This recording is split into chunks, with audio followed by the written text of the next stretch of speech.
이 남자는 왕국에서 가장 치명적인 전사 중 한 명으로 지금은 몸에 만화조차 없는 불치병에 걸린 아이를 경호하고 있습니다. 아이가 억지로 방을 나가려 하자 전사는 자신의 살기를 터뜨릴 수밖에 없었습니다. 그의 최악의 적들조차 공포에 떨게 만들던 바로 그 살기를 말이죠. 하지만 아이는 아무렇지 않다는 듯 그 살기를 유유히 통과했습니다. 하지만 대체 어떻게 그게 가능했을까요? 어떻게 저택에서 가장 존경받는 전사가 아이 하나를 막지 못할 수 있었을까요? 그 아이의 이름은 카일 셀타리안, 태어날 때부터 죽을 운명이었습니다. 이 세계에서 만화는 물과 같아서 모두가 살아남기 위해 만화를 필요로 합니다. 카일은 만화에 굶주렸고 그 때문에 20살이 되기 전에 죽을 운명이었습니다. 하지만 아무도 몰랐던 사실은 이 아이가 게임에 10년을 바친 랭킹 1위 플레이어의 환생체라는 것이었습니다. 카일의 운명을 포함한 이 세계의 모든 비밀을 아는 존재 말입니다. 그는 자신이 병으로 죽는 것이 아니라 자신의 형 아돌프가 일으킬 반란, 그 영지, 내 반란의 괴물들 때문에 죽게 될 것임을 알고 있습니다. 카일은 왕국에서 가장 존경받는 검술 가문 중 하나에 속했지만 검술에는 전혀 재능이 없었습니다. 플레이어는 이야기의 모든 것을 알고 있었음에도 그것을 바꿀 방법을 전혀 몰랐습니다. 그래서 그는 이성을 잃고 하녀들에게 온갖 화풀이를 하기 시작했고 결국 아버지는 그를 방에 가둘 수밖에 없었습니다. 검술이나 마법 재능도 없이 생존 가능성도 희박한 채 가족이 몰락할 것을 알면서도 방에 갇혀 있다니. 그래, 이번엔 우주가 제대로 그를 겨냥한 셈입니다. 그의 운명이 이미 정해진 듯 했을 때 등 뒤에서 빛이 나타나고 빛나는 마법 구체 여러 개가 떠다녔습니다. 그는 게임에서는 이런 것을 본 적이 없었기 때문에 혼란스러웠습니다. 어찌할 바를 몰라 손을 뻗어 구체 중 하나를 건드리자 수많은 시스템 알림이 뜨며 그의 게임 프로필이 나타났습니다. 그는 존재조차 몰랐던 재능들을 발견합니다. 그는 그 게임 속에서 수년을 보냈기에 지식과 비밀, 그리고 다가올 재앙들에 대해서도 알고 있었습니다. 그는 역사상 가장 강력한 마법사가 될 모든 것을 갖추고 있었습니다. 그는 훈련을 시작했고 만화를 날카로운 에너지 폭발로 만들어 벽에 똑바로 발사했습니다. 조금씩 에너지가 막힌 통로를 통해 흐르면서 20살에 그를 죽일 예정이었던 병을 없애버렸고 이제 그는 마침내 자유로워졌습니다. 한편 저택 주방에서는 에르지엘이라는 소녀가 도련님에게 식사를 가져다 주려고 합니다.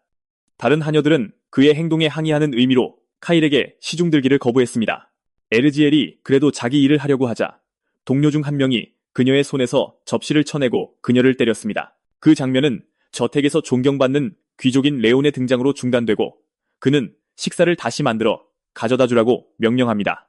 한편 카일은 방에서 이 두 가지 새로운 재능으로 후작가의 운명을 어떻게 바꿀지 고민하고 있었습니다. 에르지엘이 마침내 식지 않은 음식을 들고 카일의 방에 도착했을 때 카일은 통찰 능력을 사용해 그녀에게 여러 재능이 있다는 것을 발견합니다.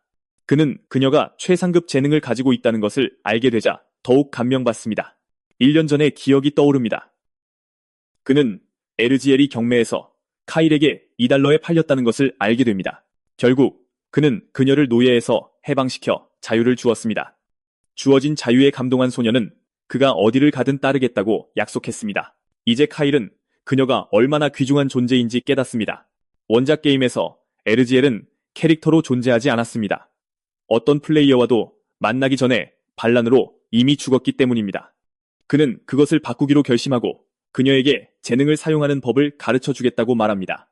에르지엘은 이 말을 듣고 감격했고 그에 대한 애정은 더욱 커져만 갔습니다. 며칠 후 카일은 밖의 모든 만화, 입자를 흡수하기 위해 방을 나가는 것이 허락되었습니다. 레오는 카일에게 살기를 사용한 것에 대해 벌을 받기를 원했지만 카일은 그를 용서하며 그럴 필요 없다고 말합니다. 레오는 그의 주인에게 보고하러 갔고 두 사람은 이 소년이 어떻게 숙련된 전사에게 저항할 만큼 강해졌는지 알아내려 애쓰며 논쟁을 벌였습니다. 레오는 카일에게 말을 걸러갔지만 그는 여전히 부처처럼 명상에 잠겨 있었습니다. 그래서 그는 카일의 아버지에게 가서 그가 이미 6시간 동안 명상하고 있었다고 말했습니다.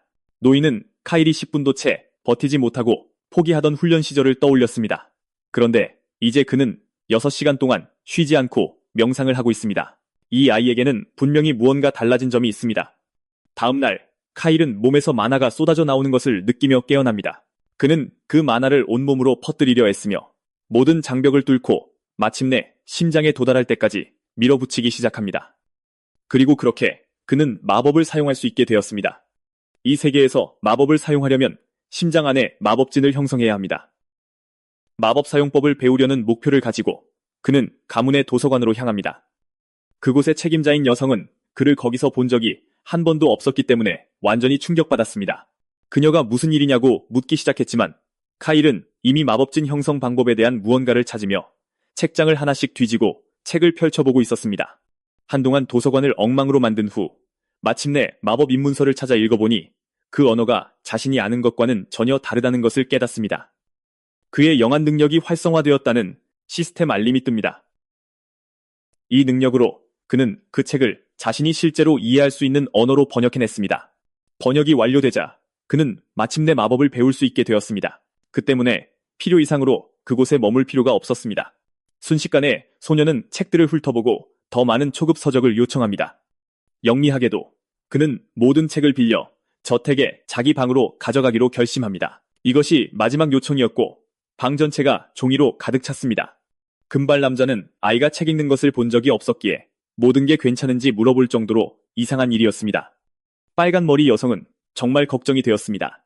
한 번에 너무 많은 요청이었고 그녀는 뭔가 비극적인 일이 일어날까봐 두려웠습니다. 어쨌든 소녀는 독서를 싫어했었는데 갑자기 그녀가 본 적 없는 관심을 보이고 있습니다. 소년이 기초 마법 원리를 공부하는 것을 보자 전사는 그의 만화 불감증을 떠올립니다. 눈치가 빠른 소녀는 남자가 무슨 말을 할지 짐작하고 마법은 배우기 어렵지만 그 말이 맞다고 말합니다. 그리고 저택의 모든 사람들은 지금 아이가 하는 짓이 아주 기이하다고 생각할 것입니다. 그는 가문의 악명 높은 아이이기 때문에 가끔 이상하게 행동해도 아무도 놀라지 않을 것입니다. 하지만 그는 전에 자신이 했던 말을 기억합니다. 그는 젊어서 죽고 싶지 않고 뭐든 시도해봐야 합니다. 그는 모든 것을 시도해야만 합니다. 동기부여된 그는 이 저주받은 상태를 해결하기 위해 할 수 있는 모든 것을 하겠다고 말합니다. 그래서 그의 계획은 잠시 누워서 쉬는 동안 최대한 많이 읽는 것입니다. 전사가 기억하는 어린 주인은 이제 완전히 달라졌습니다. 그는 소년이 펜싱 수업 후에 울던 때를 기억합니다. 아버지가 자신처럼 약한 사람은 필요 없다고 말했다고 했습니다. 그때 그는 어떤 문제도 해결하지 못하는 약하고 징징대는 아이에 불과했습니다. 갑자기 주인공은 자신의 친구가 호감이라는 새로운 상태를 얻은 것을 알아차립니다. 분명히 그들은 이제 훨씬 더 가까워졌고 경호원은 방해가 되지 않도록 밖에서 기다립니다. 그들 사이에 변화가 생기고 있는데 아마도 그가 공부를 시작했기 때문일 것입니다. 아마도 이 세계에서는 한 번에 많은 책을 탐독하는 것이 끈기로 여겨지는 모양입니다. 이제 경호원이 떠났으니 소녀는 마침내 책더미와 함께 홀로 남았습니다.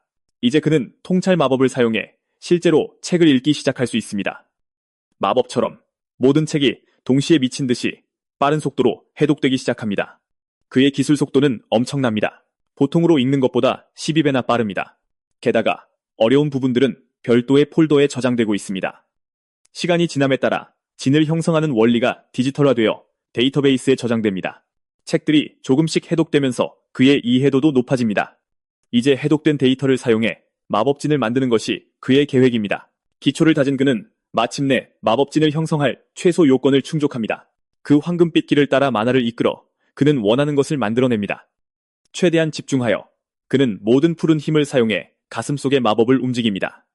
그 과정은 심장이 타버릴 듯 고통스럽고 잔혹했습니다.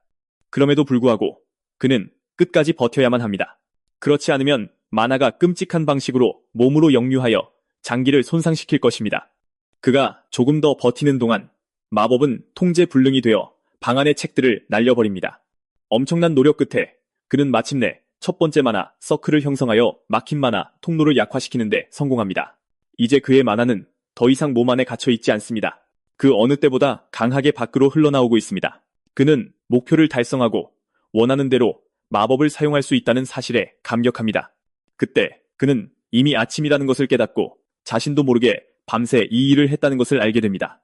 친구가 화낼 거라는 생각도 잠시 그는 정신을 잃고 맙니다. 다음날 아침, 소녀는 소년의 아침 식사를 가져오다 바닥에 쓰러져 의식을 잃은 그를 발견합니다. 그녀는 완전히 충격을 받고 그를 깨우려고 애쓰며 엉망으로 널브러진 책들을 이해하려 합니다. 단 하룻밤 만에 주인공은 그 서클을 형성하기 위해 며칠 동안 쌓아온 모든 만화를 소진했습니다. 그리고 이제부터 마법사로서 그의 인생의 새로운 막이 마침내 시작되었습니다. 7장. 주방에서 하녀는 행복하게 맛있는 식사를 요리하고 있습니다. 지난번에 칭찬을 받았고 그로 인해 주인님이 기뻐하셨기 때문입니다. 이번에는 다른 소녀들이 주인님께 음식을 가져다 주길 원합니다. 그러다 갑자기 태도를 바꿔 소녀는 자신들의 책임이라며 주인님의 성격이 훨씬 나아졌으니 원래 약속대로 돌아가야 한다고 말합니다.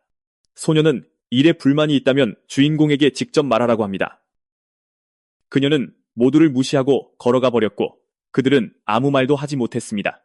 그녀가 떠나기 전 질투하던 한 명이 그녀는 별 볼 일 없는 존재라고 쏘아붙입니다. 침대로 돌아온 소녀는 양념된 고기 요리를 즐깁니다. 레시피는 지난번보다 조금 수정되어 날이 갈수록 더 맛있어졌습니다. 매일 열심히 훈련했기 때문에 주방장에게서 다른 레시피도 몇 가지 배웠습니다. 그뿐만 아니라 소녀는 정령 마법이 어떻게 진행되고 있는지 알고 싶어 합니다. 시작하려면 그 마법 입문서가 필요한데 소녀는 정말 똑똑합니다. 그녀는 마법의 도움 없이 이미 자료의 절반을 읽었습니다. 그가 지금까지 읽은 바로는 그녀는 성실한 가문 출신이며 꾸준히 배우는 것 같습니다. 나이에 비해 꽤 재능이 있지만 아직은 부족합니다. 책을 덮으며 그는 아직 시간이 없다며 더 배우려면 더 강해져야 한다고 말합니다. 2달 후 가문에서 계승식이 열릴 것이고 그날 무슨 일이 일어날 겁니다. 둘째 아들 아돌프가 이끄는 쿠데타가 후작 가문을 무너뜨릴 것입니다. 반란에서 죽고 싶지 않다면 모두가 강해져야 하며 특히 그녀는 더 그렇습니다. 이제부터 주방 일은 다른 사람에게 맡기고 그녀는 공부에 더 집중하라고 명령하지만 그녀는 주인님을 모시는 건 자신 외에는 싫다며 둘 다 열심히 하겠다고 말합니다. 많이 울면서 다른 사람에게 맡기지 않고 계속하게 해달라고 애원합니다. 그 모습에 젊은 주인은 놀라며 그녀의 심정을 이해합니다. 그녀의 가문은 몰락했고 하루아침에 귀족에서 노예가 되었습니다. 심지어 다른 대륙에 있는 가족과도 연락이 끊겨 생사조차 알 수 없었습니다. 그녀의 삶은 마침내 안정을 되찾기 시작했는데 정령 마법을 공부해야 한다는 사실에 혼란스러워했습니다. 아마도 자기 일을 제대로 하지 않으면 저택에서 쫓겨날 것이라고 생각하는 모양입니다. 하지만 그는 그녀가 자신이 믿고 맡길 수 있는 사람이라며 다시 한번 안심시킵니다. 그는 아무도 버리지 않으며 자신의 사람들은 항상 지킨다고 말합니다. 그리고 정말 중요한 이유 없이 이것을 공부하라고 한 것이 아니라고 약속합니다. 그녀의 기술은 매우 훌륭하고 세심해서 계속 열심히 일하면 한여장으로 승진할 겁니다. 하지만 저택에는 언제든 그녀를 대체할 수 있는 일꾼이 많으니 이 기술을 연마하면 어떻게 될지 궁금하지 않냐고 묻습니다. 그런 능력을 가진 마법사는 세상 어디에서나 극도로 존경받으며 아주 희귀합니다. 공부를 한다면 그녀는 놀라운 마법사가 될 것이고 모두가 그녀를 존경하게 될 겁니다. 그리고 그때까지 그 분야에서 그녀를 대체할 수 있는 NPC는 없을 겁니다. 믿기 힘든 이야기라 그녀조차 자신이 해낼 수 있을지 확신하지 못합니다. 필요한 책들을 건네주며 남자는 그녀가 역대 최고가 될 것이라고 말합니다. 그녀는 포옹으로 선물을 받아들이고 주인님을 믿으며 모든 것을 바치기로 결심합니다. 이제 그들의 관계는 60까지 더욱 상승했습니다. 그 후 소녀는 함께 공부할 수 있도록 주인님의 전속 하녀로 임명됩니다.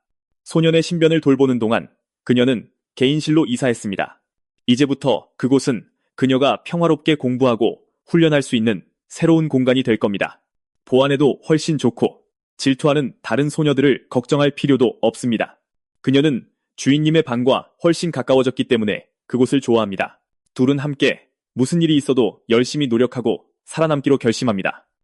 방에서 공부하는 동안 그녀는 정원을 산책하는 소년을 지켜보곤 했습니다. 두 사람이 만날 때마다 서로에게 더 큰 호감을 느끼게 되었고 그들의 관계는 더욱 좋아졌습니다. 얼마 후 전사는 긴급한 소식을 듣게 됩니다. 알고 보니 그것은 동생이 변했다는 사실을 알게 된 아돌프님에 관한 것이었습니다. 그는 최근 훨씬 강해졌고 매일 훈련을 하고 있습니다. 마법 공부에 집중하는 것 외에도 성격도 많이 좋아져 더 이상 귀찮게 굴지 않습니다.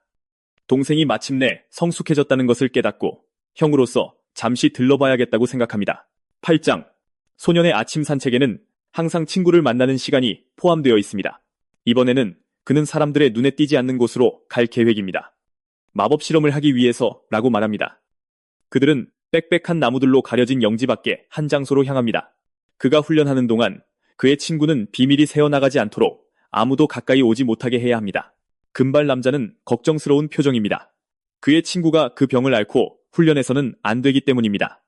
하지만 지금의 카일님은 완전히 다르며 실제로 기운을 다룰 수 있습니다. 그는 눈앞의 나무를 향해 강력한 마법 미사일을 발사합니다. 폭발이 너무 커서 두 사람 모두 그 위력과 재능에 충격을 받습니다. 공격은 나무를 파괴하기까지 했고 실험이 성공했음을 분명히 보여주었습니다. 소리가 너무 커서 저택에서도 들렸을지 모르지만 오로가 소음을 막아주었습니다. 금발, 남자의 빠른 반사신경이 완벽한 타이밍에 그들의 비밀을 지켜주었습니다. 카일은 며칠 전 빌린 책의 지시에 따라 첫 번째 마법 서클을 형성했다고 말합니다. 그리고 그것으로 오러를 사용해 매일 그를 괴롭혔던 병을 극복해냈습니다. 미소를 지으며 마법을 선보이면서 그는 요절할 생각이 없다고 말합니다. 마침내 남자는 지난 며칠간 친구에게서 느꼈던 다른 점이 무엇인지 이해합니다. 그는 스스로의 머리로 자신을 치유한 작은 도련님을 축하합니다. 끈기를 존중하는 사람에게 기대할 수 있듯이 그들의 관계는 좋아지지만 그 마법 미사일은 여전히 1서클 마법이며 거구의 주먹만큼 강해서는 안 됩니다.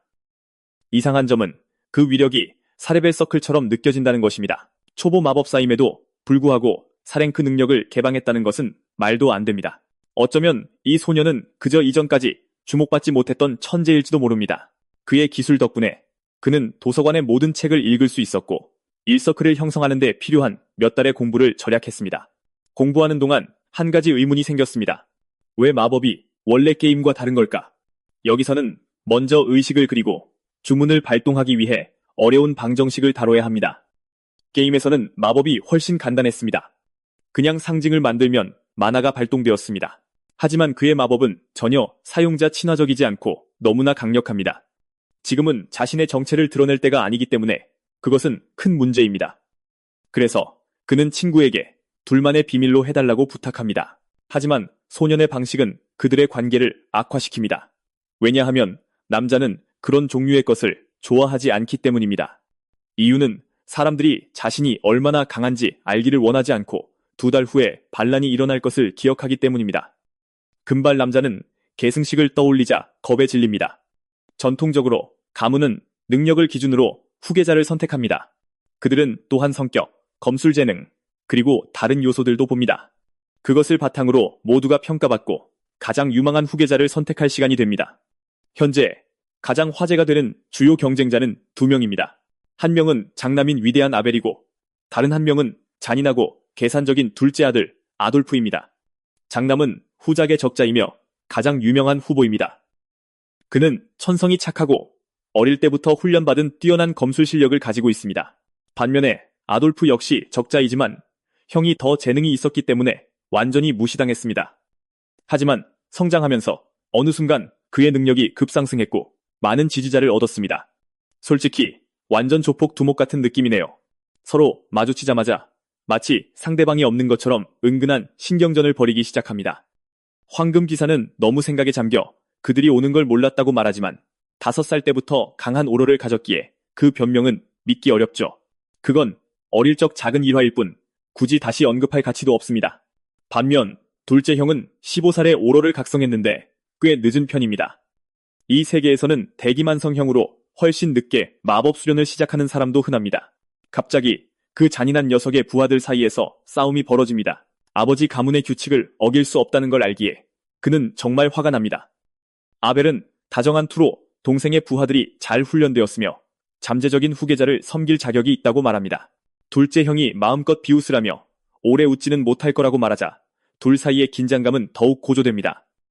그가 떠날 때 마지막 그 한마디는 꽤 의심스럽고 불길하게 느껴지기 시작합니다. 식사를 하는 동안 주인공은 2달 앞으로 다가온 의식에 대해 걱정합니다. 이 영지는 장자상속 원칙을 따르지 않습니다. 후계자를 선택하며 가장 중요한 기준은 힘과 서열입니다. 단 하나의 예외는 바로 도련님입니다. 그의 병 때문에 그는 처음부터 계승권에서 제외되었습니다. 그 외에 셋째 형인 듀크 역시 이 계략에 관여할 수 없습니다. 그래서 지금은 기본적으로 형들인 아벨과 아돌프의 싸움입니다. 의식까지 시간이 얼마 남지 않았고 그전에는 어떤 큰 움직임도 보일 수 없을 겁니다. 그리고 주인공의 힘이 발각된다면 무슨 일이 일어날지 알 수 없습니다. 앞으로 가능한 반응은 2가지뿐입니다. 그를 아군으로 만들려 하거나 가능한 한 빨리 짓밟으려 할 겁니다. 극단적이지만 역사적으로 계승권 다툼 중에는 피바람이 불었습니다. 게임 설정에 따르면 둘째 형은 분명 주인공을 제거하려 할 겁니다. 그리고 처음부터 그는 지배하기 위해 가문 전체를 쓸어버릴 계획이었습니다. 그래서 주인공의 현재 목표는 병을 극복하고 좋은 사람들과 동맹을 맺는 것입니다. 그 앞에서 레오는 마법사들이 자신을 보호하기 위해 능력을 숨겨야 한다는 것을 이해합니다. 하지만 이 사건 이후 그는 분명 가주에게 주인공의 능력을 보고할 겁니다. 지금 당장 전사는 도련님 대신 후작에게 충성을 맹세하지만 주인공은 친구를 위해 무언가를 할 계획입니다. 그 때문에 금발 남자는 주인공이 마법사가 되는 것을 정말 진지하게 생각하는지 확신하지 못하며 걱정합니다. 그리고 그는 아버지가 막내 아들이 강해지고 있다는 사실을 알게 되면 매우 자랑스러워할 것이라는 걸 압니다. 이 대화 덕분에 그들의 관계는 많이 개선되고 주인공은 함께 식사하는 것이 캐릭터 간의 관계를 증진시킨다는 것을 알게 되어 앞으로 매일같이 식사할 계획입니다. 밤이 깊어지고 아이는 쉬지 않고 의식을 연구합니다. 마법을 사용해 그것들을 활성화하면 미친 듯이 빠른 속도로 힘을 얻을 수 있습니다. 하지만 그는 왜 게임의 방식이 자신을 이렇게 강하게 만드는지 이해하지 못합니다. 어느 시점에는 분명 다른 사람들에게 자신의 힘을 보여줘야 할 겁니다. 이 세계에서 만화 활성화는 느리고 숙달하기 어렵습니다. 하지만 자신의 힘을 더 정밀하게 제어하기 위해 그는 몇 가지 방법을 생각하기 시작합니다. 특정한 이점과 전략을 이용해 그는 둘을 결합하여 엄청난 힘을 얻을 수 있습니다. 문제는 그게 정말 위험하고 바로 그 자리에서 마법 폭발이 일어날 수도 있다는 겁니다. 그래도 그는 완전히 불가능한 것이 아님을 알기에 계속 시도할 수 있습니다. 위험은 분명 크지만 보상도 그만큼 큽니다. 그리고 가끔 자신을 위험에 빠뜨리지 않는다면 인생에서 아무것도 이룰 수 없을 겁니다. 갑자기 그의 만화가 몸에서 쏟아져 나오며 방 안에서 미친 듯이 치솟습니다. 상황은 꽤 위험해지고 그는 여러 폭발 경고를 받습니다. 그럼에도 불구하고 그는 계획대로 시퀀스를 분석하고 활성화하기 시작하며 경로를 결합하여 심각한 피해를 입히는 데 성공합니다. 방 안에서 그는 완전히 새롭고 정말 강력한 새로운 종류의 마법을 만들어냅니다. 이번에는 활성화를 결합하여 마법 미사일을 만드는데 성공합니다. 이제 과정의 기초가 준비되었으니 그는 더 많은 힘을 얻으려 하지만 그때 위험이 현실이 되고 폭발이 주의를 끕니다. 그 순간 한 하녀가 걱정하며 주인님이 괜찮은지 확인하고 싶어 지나갑니다.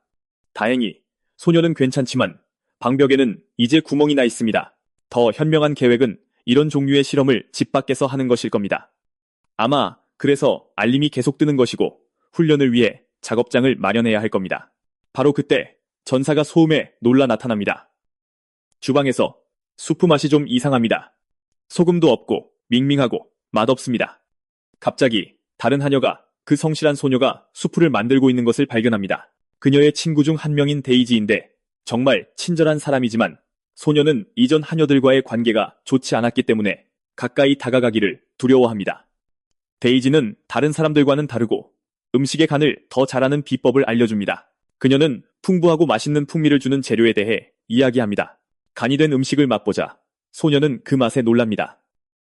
데이지가 편안한 사람인 것을 보고 그녀는 데이지에게 요리 기술을 좀 가르쳐달라고 부탁합니다. 다행히도 그녀의 친구는 함께 배우는 그 작은 순간을 기뻐합니다. 두 사람은 함께 음식을 배달하러 가고 결국 주인님에 대해 이야기하게 됩니다.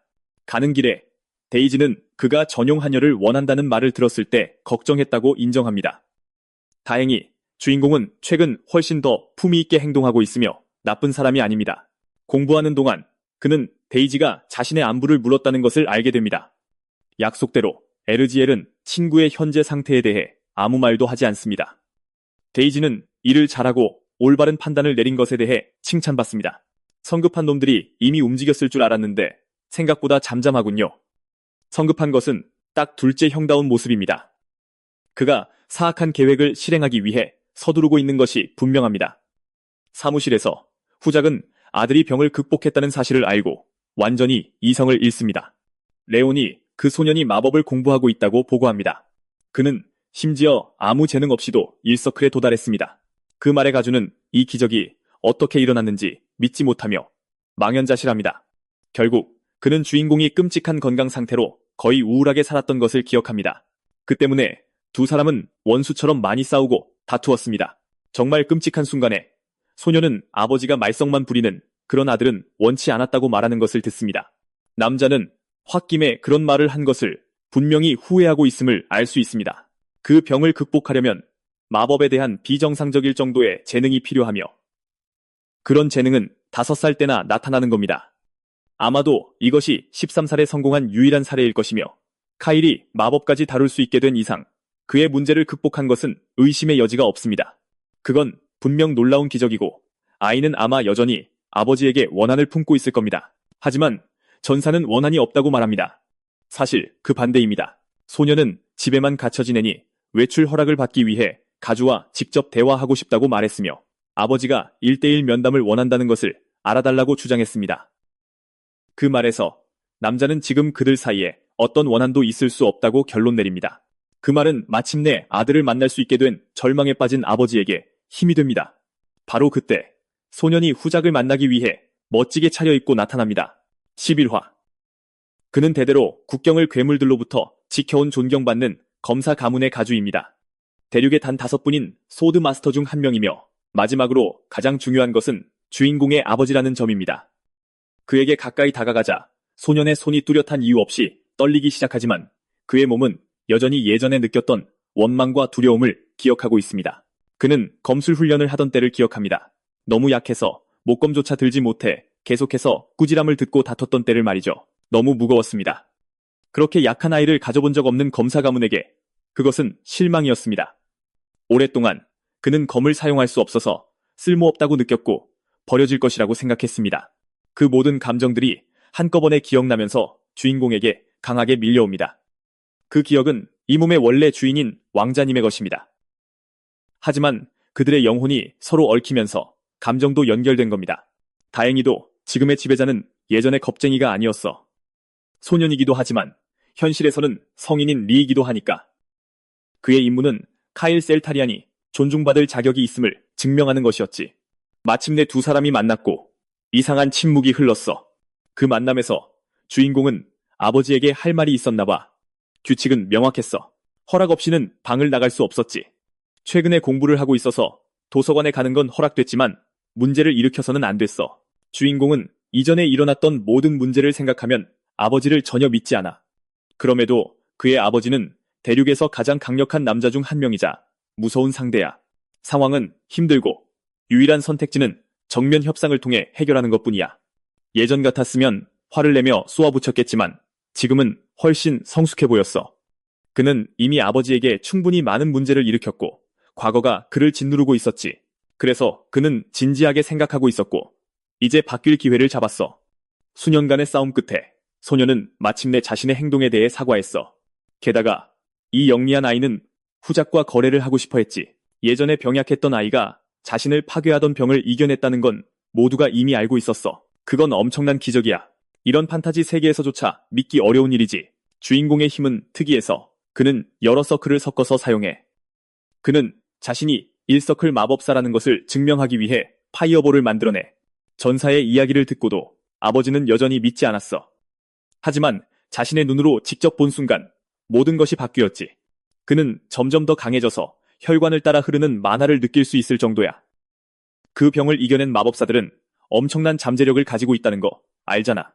이 세계에서 강력한 마법사 한 명은 기사단 전체와 맞먹는 가치를 지녀. 그리고 그의 가문은 검사로 유명하지만 최전선에 강력한 마법사가 있는 것도 큰 이점이 될 거야. 가문이 이 계획을 지지한다면 모두가 그 능력으로 이득을 볼 수 있지. 정예검사와 뛰어난 마법사를 결합한 군대는 대륙의 그 어떤 것보다 강력할 거야. 이 거래는 가문에게도 그리고 당연히 아이에게도 이득이야. 그의 재능은 투자하고 발전시킬 가치가 있어. 인생은 이기는 것이 전부고 오마르카이는 무엇보다 이익과 명예를 중시해. 가족의 정에 호소하려 해봤자 소용없을 거고 그는 가문의 이익을 위해 냉혹한 결정을 내릴 수 있는 인물이야. 하지만 이해관계가 일치한다면 불안한 관계라도 협력으로 바뀔 수 있지. 이제 두 명의 영리한 어른들 사이에서 문제가 해결될 거야.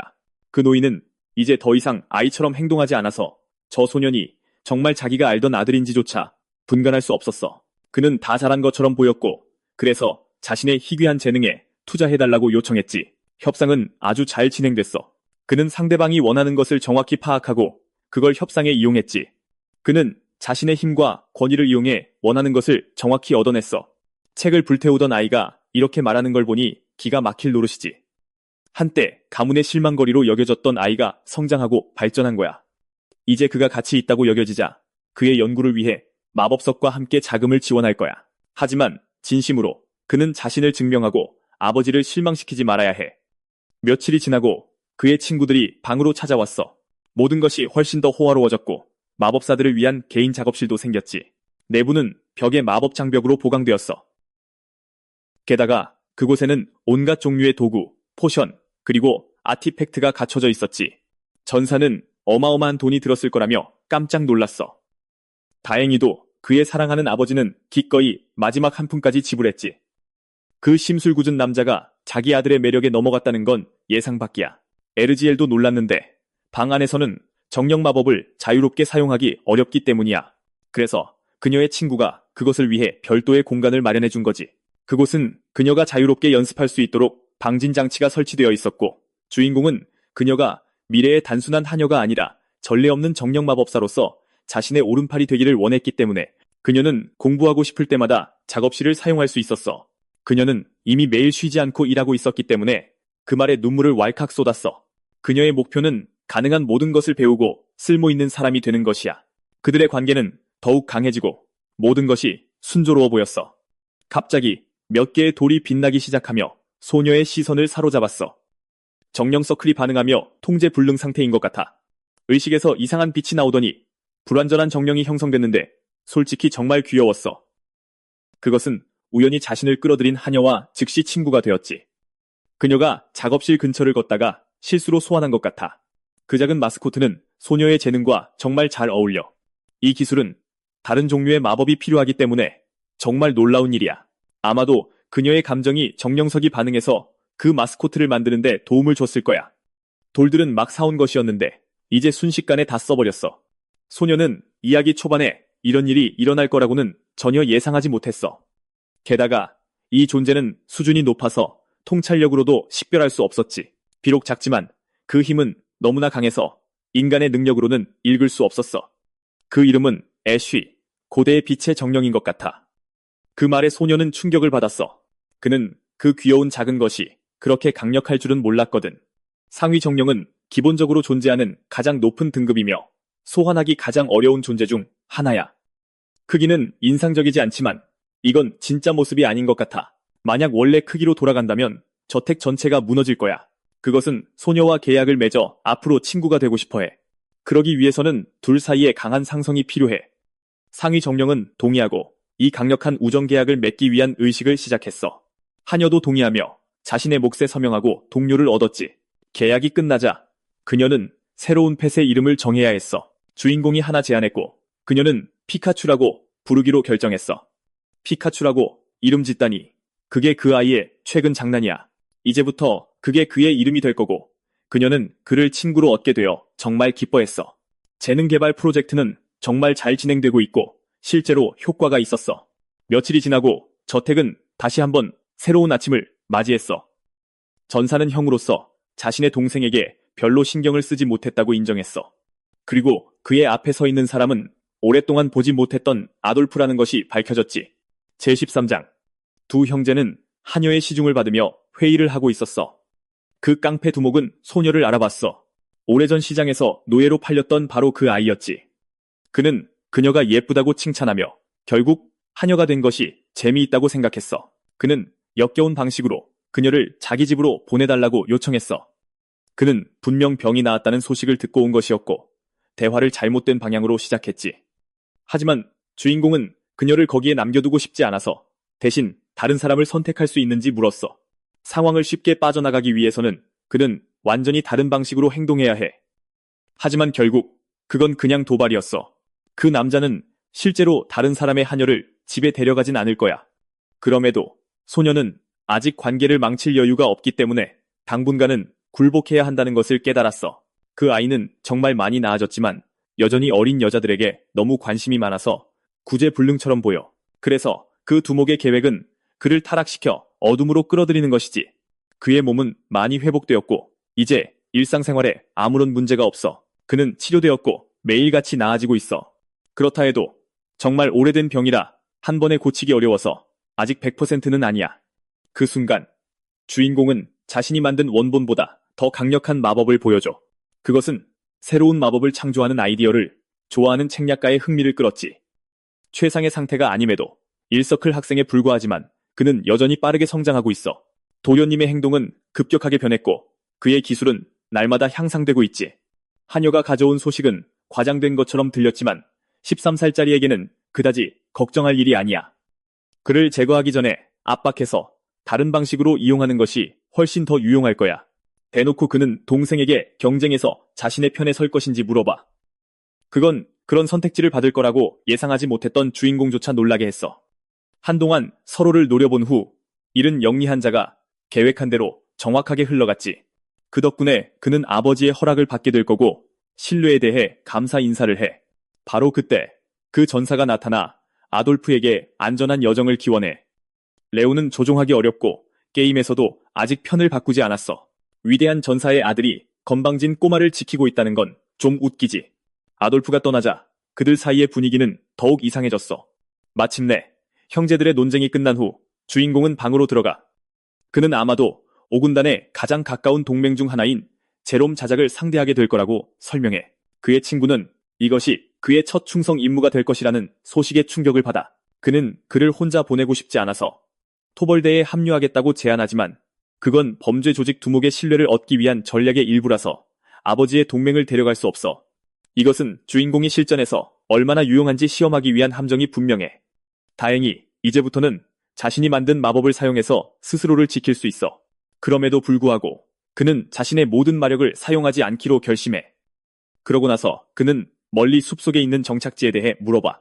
영토의 남쪽에는 몬스터 군락이 있어. 정기적으로 후작은 그 적들을 진압하기 위해 병사들을 보내. 이번에 카일 도련님은 임무에 나설 준비가 된 완전한 마법사처럼 보여. 마침내 한 남자가 말에서 내리는데 바로 제롬 자작이야. 그는 범죄 조직 두목의 동맹이고 이번 임무에서 주인공과 같은 팀이 될 거야. 첫 실전이기 때문에 그는 정말 조심해야 하고 필요할 때 보호받아야 해. 그들의 관계는 꽤 나쁘고 그 남자는 분명히 호의로 이 일을 하는 것뿐이야. 그럼에도 불구하고 그들은 별말 없이 출발해. 자작의 명령은 그 소년을 지켜보고 전투 실력을 판단하는 것이지만 그는 몸에 위험한 병을 앓고 있는 그런 약골이 뭘 할 수 있을 거라고 믿지 않아.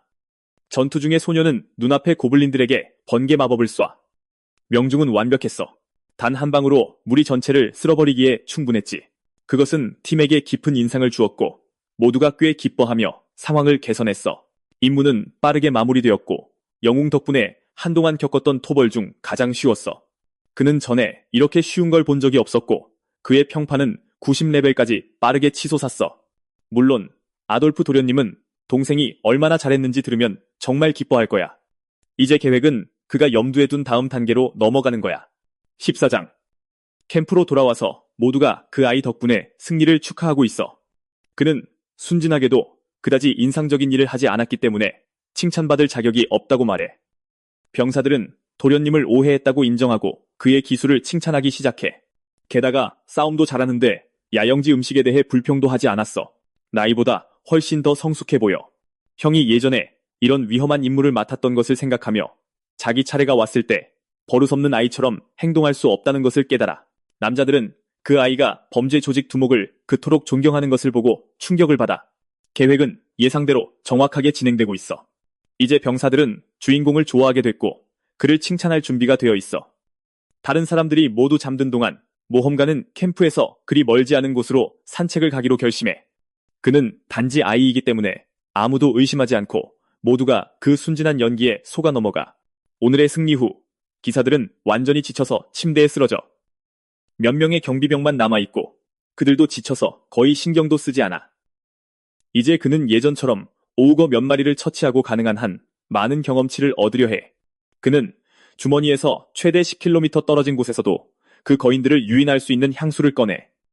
며칠 전 그는 기존의 어떤 조리법도 따르지 않고 그 생물들을 끌어들이는 향기를 세상에서 처음으로 만들어낸 사람이라는 것을 깨달았어.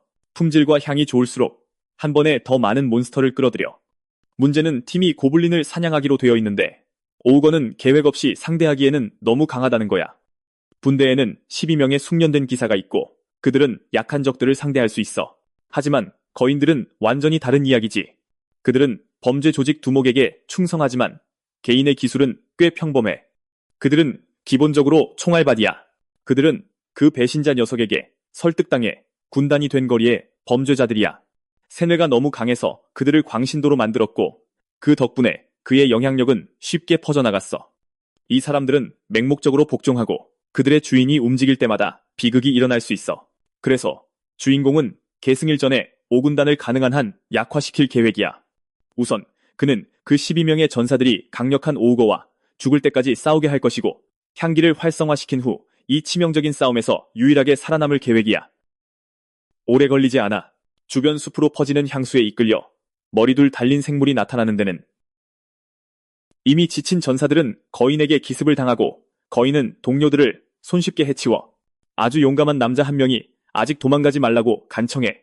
슬프게도 그의 최후는 잔혹했고 도망치는 것이 최선의 선택이라는 것이 금방 명백해졌어. 그는 팀에서 가장 강한 병사 중 한 명이었어. 이제 중간급 녀석들만 남았고 그들은 별로 할 수 있는 게 없어. 모두의 사기를 북돋우려. 그는 그것이 정말 명예로운 전사들이 싸움에서 행동하는 방식인지 물어봐. 만약 그들이 이 임무에 실패하면 그 오우거들은 분명히 동맹 영토로 밀고 들어와 사람들을 학살할 거야. 지휘를 맡은 그는 이제부터 모두가 자신의 명령을 따르도록 동의하게 해. 다행히 자작은 고레벨 전사라서 혼자 감당할 수 있다고 말하지만 주인공은 도움을 원하지 않아. 그는 끝까지 남아서 마법으로 그를 지원할 거야. 전투에서 부하들을 버리면 형을 다시 볼 면목이 없다는 것을 알기에 그는 자신의 능력으로 전사를 더욱 강화하는 마법을 시전해.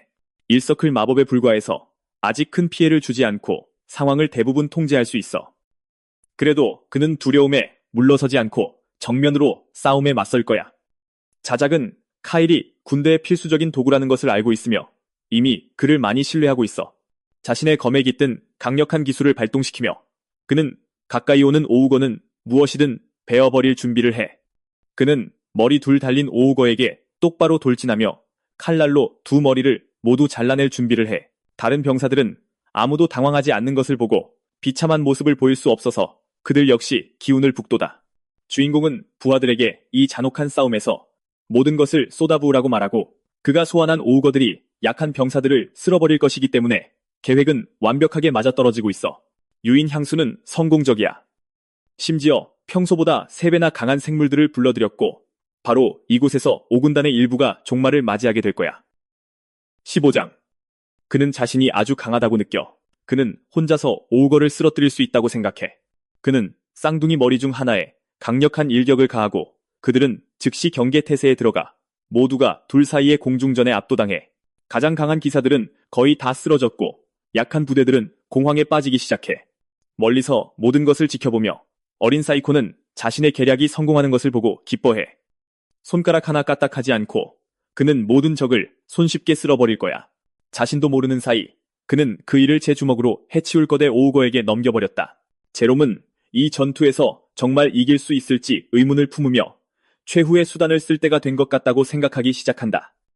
그는 더 강해지기 위해 어둠의 힘을 받았고 만약 그 힘을 해방하면 다시는 평범하게 돌아갈 수 없을 것이다. 칠베이드가 말하길 그렇게 되면 그는 인간성을 잃고 분노에 찬 괴물로 변할 것이라고 했다. 그래서 이 힘은 어중간한 약한 적에게 낭비해서는 안 된다. 오우거는 분명 이길 수 있겠지만 야수의 분노에서 벗어나 영원히 평화를 얻지 못할 것이다. 하지만 오우거 따위에게 패배해 죽는 것보다는 그게 나을지도 모른다. 멀리서 카일이 마법 보호를 제공하겠다고 말한다. 그 말에 자작은 자신감을 얻고 마법사 덕분에 투지가 불타오른다. 아직 최후의 수단을 쓰기엔 이르다고 말하며 카일은 동료들에게 정신정화를 발동한다. 갑자기 모두가 에너지가 솟구치는 것을 느끼고 자신들이 5군단의 최고라고 믿으며 전력을 다하기 시작한다. 그들은 자신들의 진정한 힘을 보여주고 싶어한다.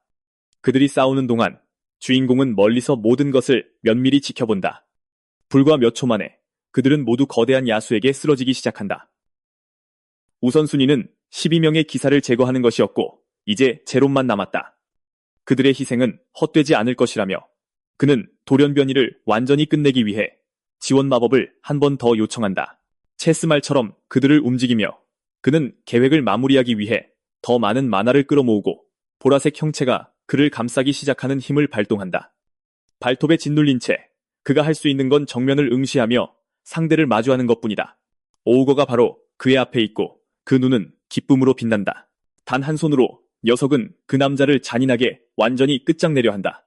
모든 병사들 앞에서 그들의 지휘관은 짓뭉개져 영원히 사라진다. 그 모습에 모두가 혼란에 빠진다. 자신들도 곧 죽을 것이라고 생각했기 때문이다. 불길이 야수의 몸을 감싸기 시작하고 녀석은 고통에 찬 비명을 지른다. 그리고 모두의 눈앞에서 녀석은 이미 죽은 채로 땅에 쓰러진다. 싸움을 끝내고 어린 도련님은 적의 위에 올라선다. 그 안에서 값비싼 수정을 꺼내고 이제 꽤나 음흉한 수를 쓸 시간이다. 그는 자작 덕분에 적을 쓰러뜨렸다고 거짓말을 시작한다. 이 승리는 12명의 용감한 전사들과 목숨을 걸고 싸운 모든 이들의 것이다. 그래서 그들은 전장에서 승리한 주군을 찬양하기 시작한다. 이번 토벌의 결과는 성공적이었고 머리 둘 달린 돌연변이는 제거되었다. 게다가 원래 목표였던 수십 마리의 고블린도 처리했다. 불행히도 전투 중에 막대한 손실을 입었다. 소식을 들은 사악한 금발 남자는 믿을 수 없다는 듯 그게 사실이냐고 묻는다. 그들은 제로미 숲에서 돌연변이와 치열하게 싸우다 결국 죽었다고 설명한다. 일격이 너무 빨라서 그는 어둠의 힘을 쓸 시간조차 없었다. 그 남자를 잃은 것은 부대에 큰 타격이다. 죽은 병사들은 말할 것도 없고 달리 할 수 있는 일이 없으니 어떻게든 주둔지에서 그 오우거를 회수하고 싶어한다. 그제서야 그는 동생이 무사히 돌아온 것을 보니 안심이라고 말한다. 결국 그렇게 강한 적을 물리친 것은 동생의 큰 공적이었다. 그 때문에 아버지께도 보고될 것이고 모두가 마땅한 명예를 얻게 될 것이다. 주인공이 쓴 순진한 동생이라는 가면이 화를 내며 의심스럽게 돌아서는 아돌포에게는 조금씩 금이 가기 시작한다. 하지만 지금으로선 형은 아직 꽤 쉽게 속아 넘어가는 것 같다.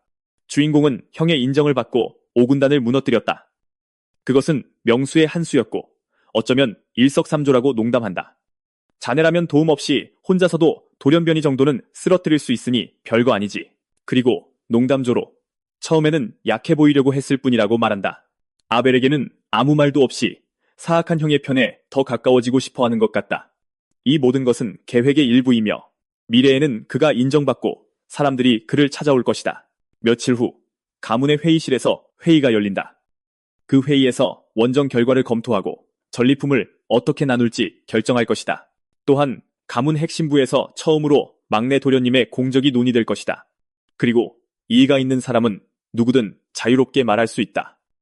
남작 중 한 명은 과거 그 아이가 별 볼 일 없는 약골이었기에 이건 과하다고 생각한다. 어색하게 그는 아이를 아끼지만 속마음을 말해도 될지 모르겠다고 한다. 알고 보니 그 아이는 여전히 일서클 마법사일 뿐 기본적으로 초심자다. 그럼에도 남작은 그가 단지 참여하고 살아 돌아왔다는 이유만으로 공적이 과장되었다고 생각한다. 주인공이 하룻밤 사이에 갑자기 철들었다는 건 믿기 힘들다고 덧붙인다.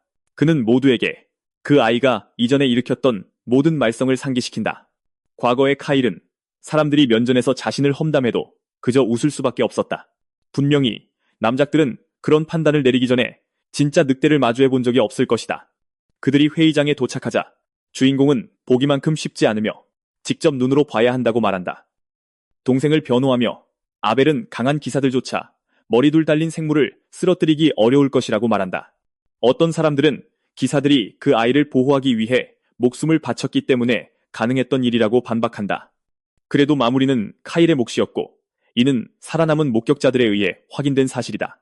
이전과 달리 그 소녀는 이제 마법 연구에 집중하고 있으니 남작은 개인적인 감정을 접어둬야 한다.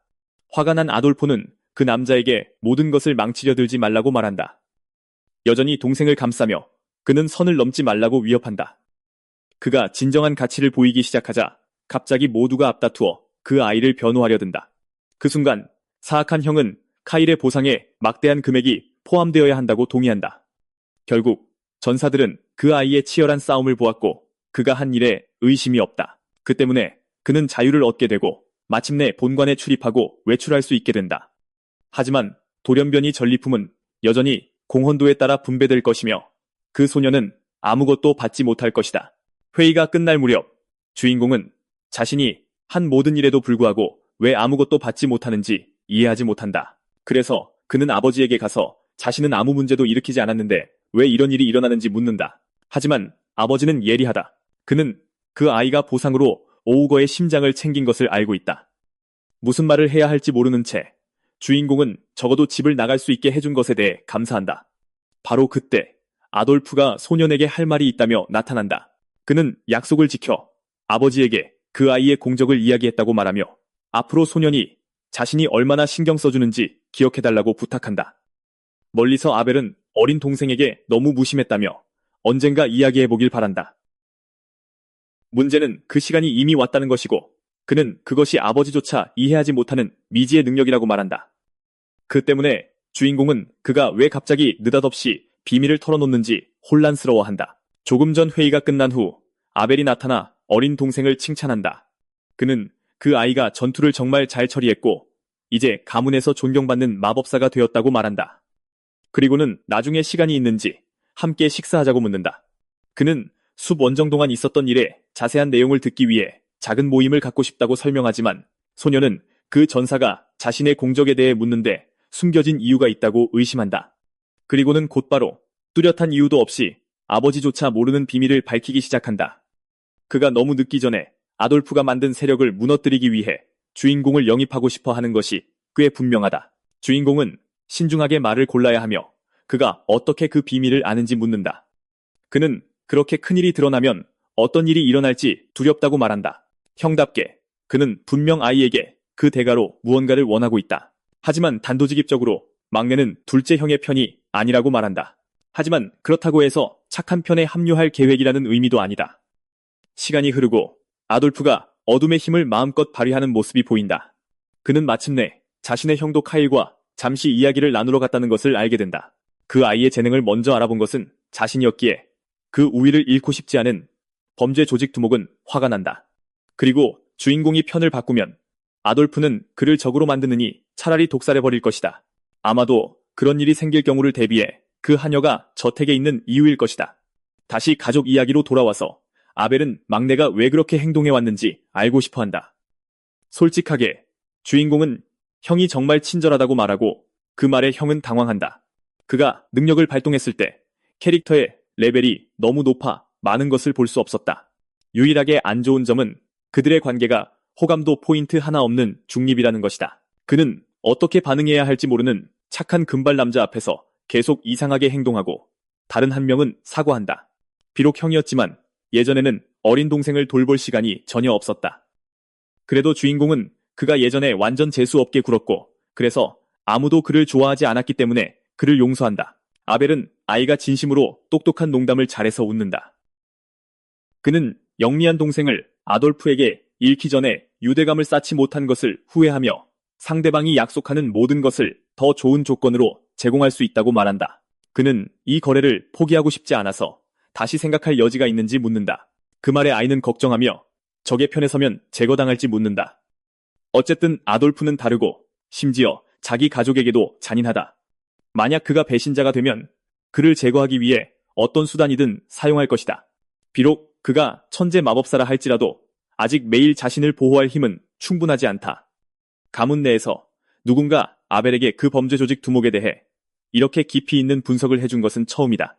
재미있는 것은 그 남자가 그 평가에 이의를 제기하지 않는다는 점이다. 그는 심지어 조용해지는데 그 덕분에 주인공이 자신의 쓸모없는 기술이 직감이 아주 좋은 것이라고 말했던 대화의 시작으로 돌아간다. 어릴 때부터 그는 끔찍한 일이 일어나기 직전에 항상 불길한 예감을 느끼곤 했다. 그리고 그 직감을 따를 때마다 그는 위험한 상황을 피할 수 있었다. 의식이 매일 가까워지면서 특히 사악한 형 주변에서 그런 감정들이 더 강해지고 있다. 그 기술은 주인공의 직감처럼 일종의 미래 예지처럼 느껴진다. 그리고 소년의 몸에 들어간 후 그는 확실히 이전에는 없던 재능을 개발했다. 그 때문에 다른 NPC들은 예전에는 일어나지 않았던 시스템 변화를 겪고 있다. 그렇다 해도 아돌프는 가족이고 후작의 두 번째 직계 상속자이므로 선을 넘을 수는 없다. 하지만 주인공은 정말 불길한 예감이 들어서 거기에 있는 것이고 지금까지 비밀로 해왔다. 그는 자신의 직감을 믿으며 만약 아돌프가 후작이 되면 가문은 끝장나고 도련님을 포함한 아무도 안전하지 않을 것이라는 것을 안다. 그래서 그의 계획은 적진에 합류하여 그들의 신뢰를 얻으면서 모든 것을 가까이서 지켜보는 것이다. 작전의 마지막에는 뒤에서 가진 모든 것으로 그들을 공격하는 것이다. 그리고 만약 착한 형이 도와준다면 훨씬 더 순조롭게 진행되고 성공 가능성도 훨씬 높아질 것이다. 형으로서 아벨은 동생의 확고한 제안을 거절할 수 없어 그를 돕겠다고 말한다. 하지만 먼저 주인공은 임무를 시작하기 위해 작은 부탁을 하고 싶어 한다. 18장. 며칠 전 그들은 백금화 한 자루를 발견했는데 이는 기본적으로 몇 달치 급여에 해당한다. 금발 남자는 그 모든 돈이 갑자기 어디서 났는지 궁금해한다. 하지만 사실 주인공은 아벨 덕분에 얻은 것인데 그가 돈을 좀 빌려주었다. 잘생긴 데다 돈도 많아서 계획을 듣자마자 임무에 자금을 댄다. 그리고 형이 그렇게 관대했다는 걸 아무도 몰랐기 때문에 좀 놀랍다. 이 개인 통신기를 사용하면 같은 장소에 있지 않아도 대화할 수 있을 것이다. 이런 건 너무 비싸서 하나 가격으로 정원이 딸린 저택을 살 수 있을 정도다. 이것은 기본 버전일 뿐이고 한 사람과 직접 대화만 가능하지만 더 비싼 버전도 있다.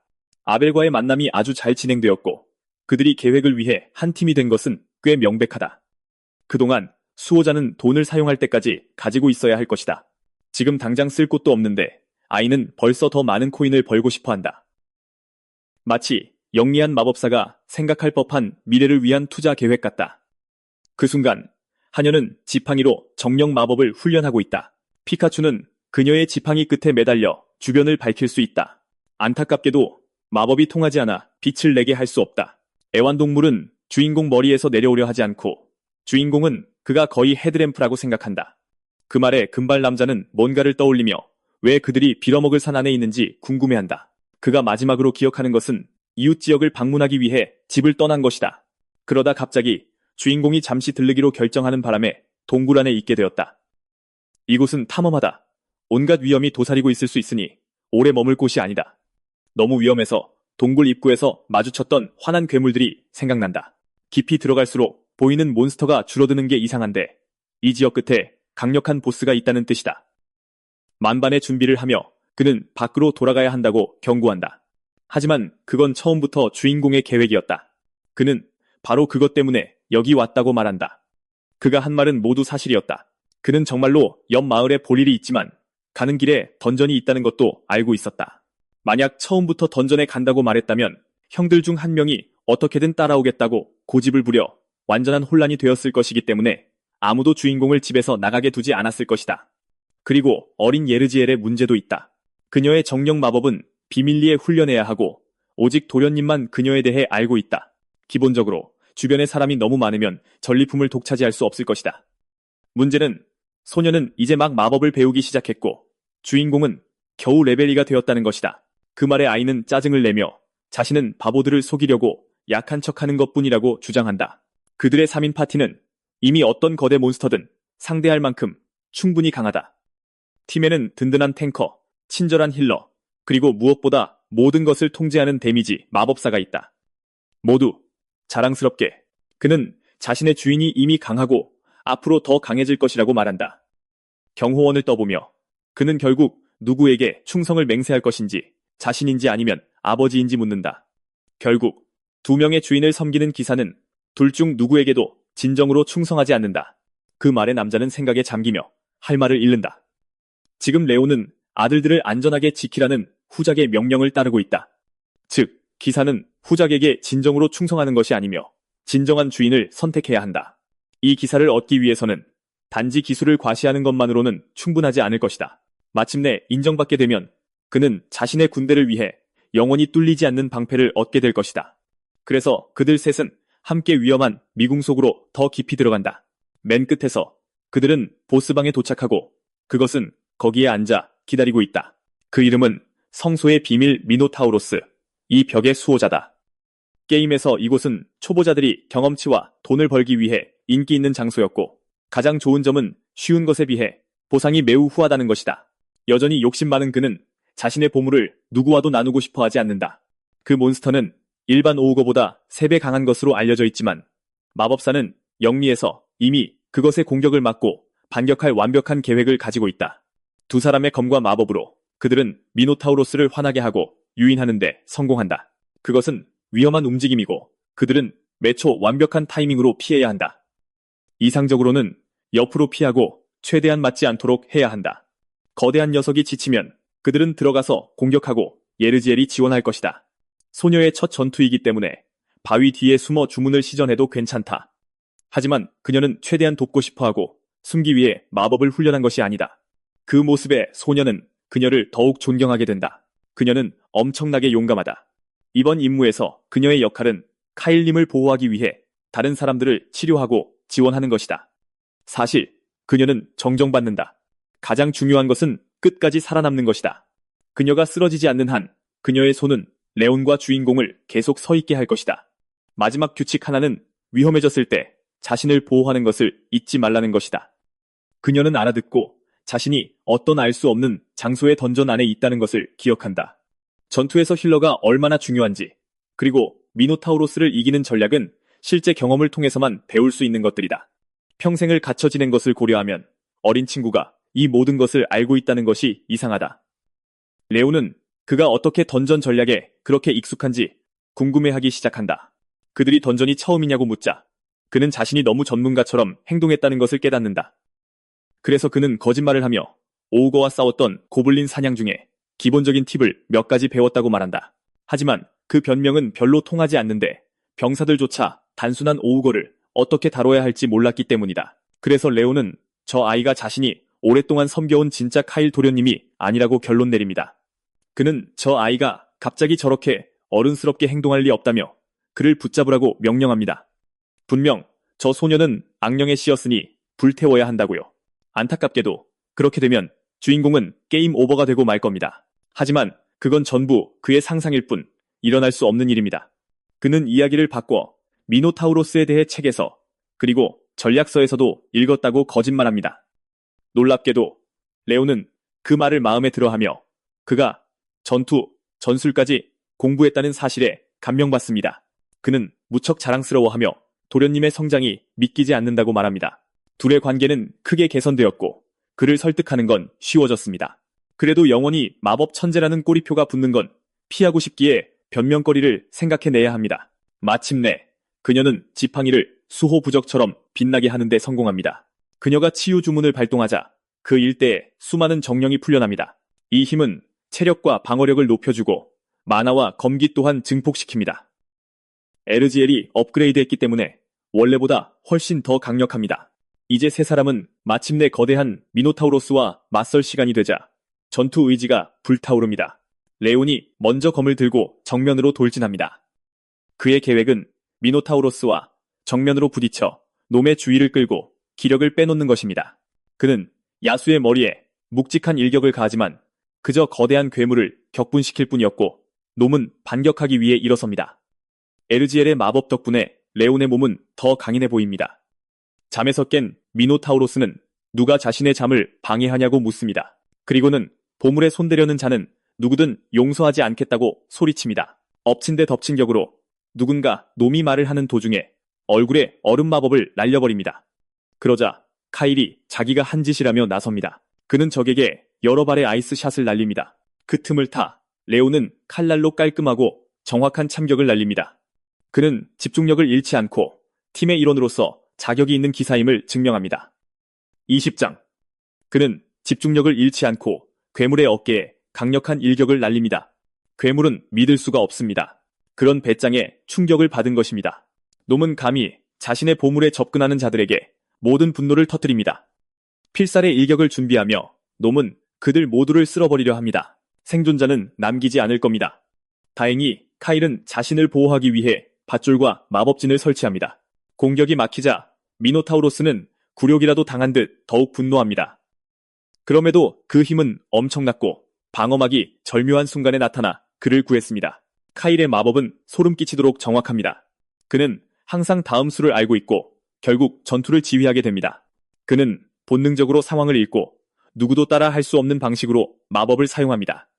그렇게 카일은 자신의 능력으로 전투 전체를 지배하고 있습니다. 다음으로 그는 미노타우로스를 땅에 꼼짝 못하게 묶는 밧줄로 함정을 팝니다. 그 직후 수많은 매직 미사일이 그 거대한 멍청이의 등을 강타합니다. 엄청난 피해를 입고는 무릎을 꿇고 맙니다. 저렇게 어린 나이에 마법사가 저렇게 강하다니 아무도 믿을 수 없습니다. 나쁘지 않지만 미노타우로스는 아직 훨씬 더 버틸 수 있습니다. 잔뜩 화가 난 놈은 이제 끝이라며 포효하고는 가장 강력한 기술을 발동합니다. 놈은 준비되지 않은 세 사람을 향해 토네이도처럼 회전하며 돌진합니다. 그 순간 레오는 최전선을 지켜야 하고 다른 이들은 양옆으로 피해야 합니다. 마법의 축복을 받은 그는 달리면서 더욱 굳은 결의를 다집니다. 그는 완벽하게 조준하여 황소의 목을 향해 검을 던집니다. 그것만으로도 분노에 찬 놈을 도망치는 기사에게로 유인하기에 충분했습니다. 이 모든 일이 벌어지는 동안 카일은 머릿속으로 초를 세고 있습니다. 회피는 저 거대한 괴물을 지치게 만들 최고의 전략입니다. 일단 놈이 지치면 전력으로 반격할 절호의 기회가 될 겁니다. 5초 남았고 야수는 벌써 지치기 시작합니다. 카운트가 끝나자 극심한 피로 때문에 놈은 단 몇 센티미터 차이로 빗나가며 기사를 거의 마칠 뻔합니다. 바로 그때 모든 축복이 사라지며 카일은 완전히 무방비 상태가 됩니다. 다행히 황소는 움직임을 멈추고 땅바닥에 그대로 멈춰섭니다. 카일이 머릿속으로 모든 걸 계산했다는 사실이 놀라울 따름입니다. 그는 마무리 일격을 날리기 위해 나섭니다.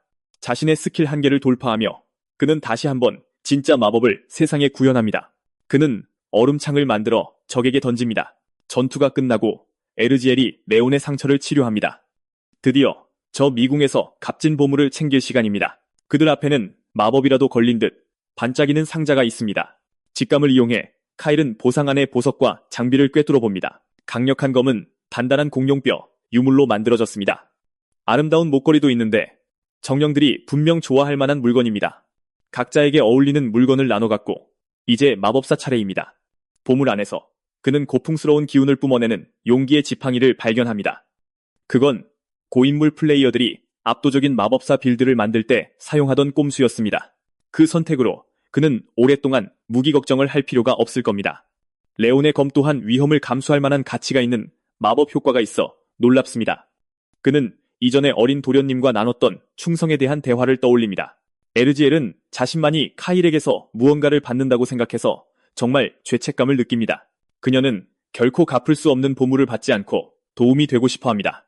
레온은 그 보물들이 아무나 쓰기에는 너무 비싸다는데 동의합니다. 하지만 카일은 단지 보상으로 이 물건들을 주는 게 아니라고 설명합니다. 그들을 더 강하게 만들기 위해 주는 겁니다. 그는 다시 한번 말합니다. 그들이 강해질수록 생존 확률도 높아지니까요. 또한 시간이 얼마 남지 않았으니 현명한 계획으로 파티의 힘을 키워야 한다고 말합니다. 가문의 규칙을 어기고 그는 사람들이 자신이 얼마나 강해지는지 눈치채지 못하도록 이 모든 물품을 보고할 생각이 없습니다. 이 유물들을 안전하게 지키기 위해 믿을 수 있는 사람은 이 두 사람뿐입니다. 그는 그들이 살아남을 유일한 방법은 더 강해지는 것뿐이라고 되풀이합니다. 그러고는 여전히 어색해하는 두 사람에게 정말로 선물을 받을 거냐고 묻습니다. 성공적으로 임무를 마친 후 그들은 돌아와 이웃 도시로 향하기로 합니다. 21장. 며칠 전 엠필룸 주변 농장에서 사건이 하나 있었습니다. 백작은 후작 가문의 누군가가 갑자기 자신의 성에 나타났다는 소식을 듣고 기겁합니다. 서둘러 가는 길에 그는 그게 누구인지 궁금해하며 상대방이 가문의 문장을 지니고 있음을 알아차립니다. 그는 다가오는 후계자 다툼이 곧 닥쳐올 폭풍과 같다는 것을 알며 불문율이 하나 있습니다. 다른 가문의 일에 끼어들지 말 것. 문을 열기 전 그는 이 골칫거리를 정말 원치 않았기에 마음을 다잡습니다. 태연한 척. 그는 후자께서 무슨 일로 자신의 영지에 오셨는지 묻습니다. 그는 방문객이 이미 식사 중이고 그저 어린아이일 뿐이라는 사실에 충격을 받습니다. 허락 없이 들어온 것을 사과하며 소녀는 프란텔님을 뵙게 되어 영광이라고 말합니다. 이건 백작 가문에 대한 엄청난 모욕입니다. 그러고 나서 그는 카일이 모두가 미워하던 그 아들이라는 걸 깨닫습니다. 적어도 말썽꾸러기라는 그의 평판은 최근 들어서야 바뀌기 시작했습니다. 카일은 병을 극복한 후 자신의 행동을 돌이켜보며 진심으로 변하기로 결심했다. 그는 이제 마법을 공부하고 있으며 시간이 지나면서 새로운 서클을 형성하고 있다고 말한다. 막내 아들에 대한 소문은 참을 수 없는 성격이라고 했으니 이상한 일이었다. 하지만 직접 만나보니 백작은 그 이야기들이 완전히 사실과 반대되는 거짓이었다는 것을 깨닫는다. 그는 누군가 가문을 폄훼하기 위해 돈을 주고 그런 소문을 퍼뜨렸을 거라 생각한다. 인상적이군. 유명한 검사 가문에서 태어난 첫 마법사라니 밝은 미래의 징조다. 결국 백작은 사업 얘기를 하고 싶어 안달이 났고 더욱 흥미를 갖게 된다. 분명히 그 아이가 예고도 없이 이 먼 길을 단지 인사하러 온 것은 아닐 것이다. 카일은 사과하며 가문의 후계 문제로 상황이 민감하다는 것을 안다고 말하고 농장에서 곡물을 사들여 북부에서 가장 큰 창고를 채우러 왔다고 설명한다. 사실 후작 가문은 이미 백작과 거래를 하고 있었고 이제 그 거래를 확장하고 싶은 것일지도 모른다. 그는 밝힐 수 없는 마법 연구를 위한 것이라고 말한다. 하지만 일회성으로 끝나진 않을 것이다. 이 마을은 앞으로 몇 년간은 쓰고도 남을 만큼의 생산량을 가지고 있고 이 판매로 많은 돈을 벌게 될 것이다. 지불 수단으로 카일은 어디서든 가치가 있는 반짝이는 동전이 가득한 상자를 보여준다. 그 나이의 아이가 백금화를 그냥 가지고 있다는 것은 꽤 이상한 일이다. 그럼에도 백작은 거래에 문제가 없다고 생각하며 그 연구가 무엇에 관한 것인지 묻지도 않는다. 하지만 마무리하기 전에 그는 그 돈의 출처가 의심스러울 수 있고 심지어 훔친 것일 수도 있으니 어디서 났는지 확인하고 싶어 한다. 어쨌든 후작가의 도련님은 아직 아이일 뿐이고 그 정도의 돈은 그의 나이와 맞지 않는다. 다행히도 그의 부유한 형이 이 모든 것을 지원하고 있다. 그가 그렇게 많은 돈을 기꺼이 쓴다면 그 둘은 정말 친하다는 뜻이다.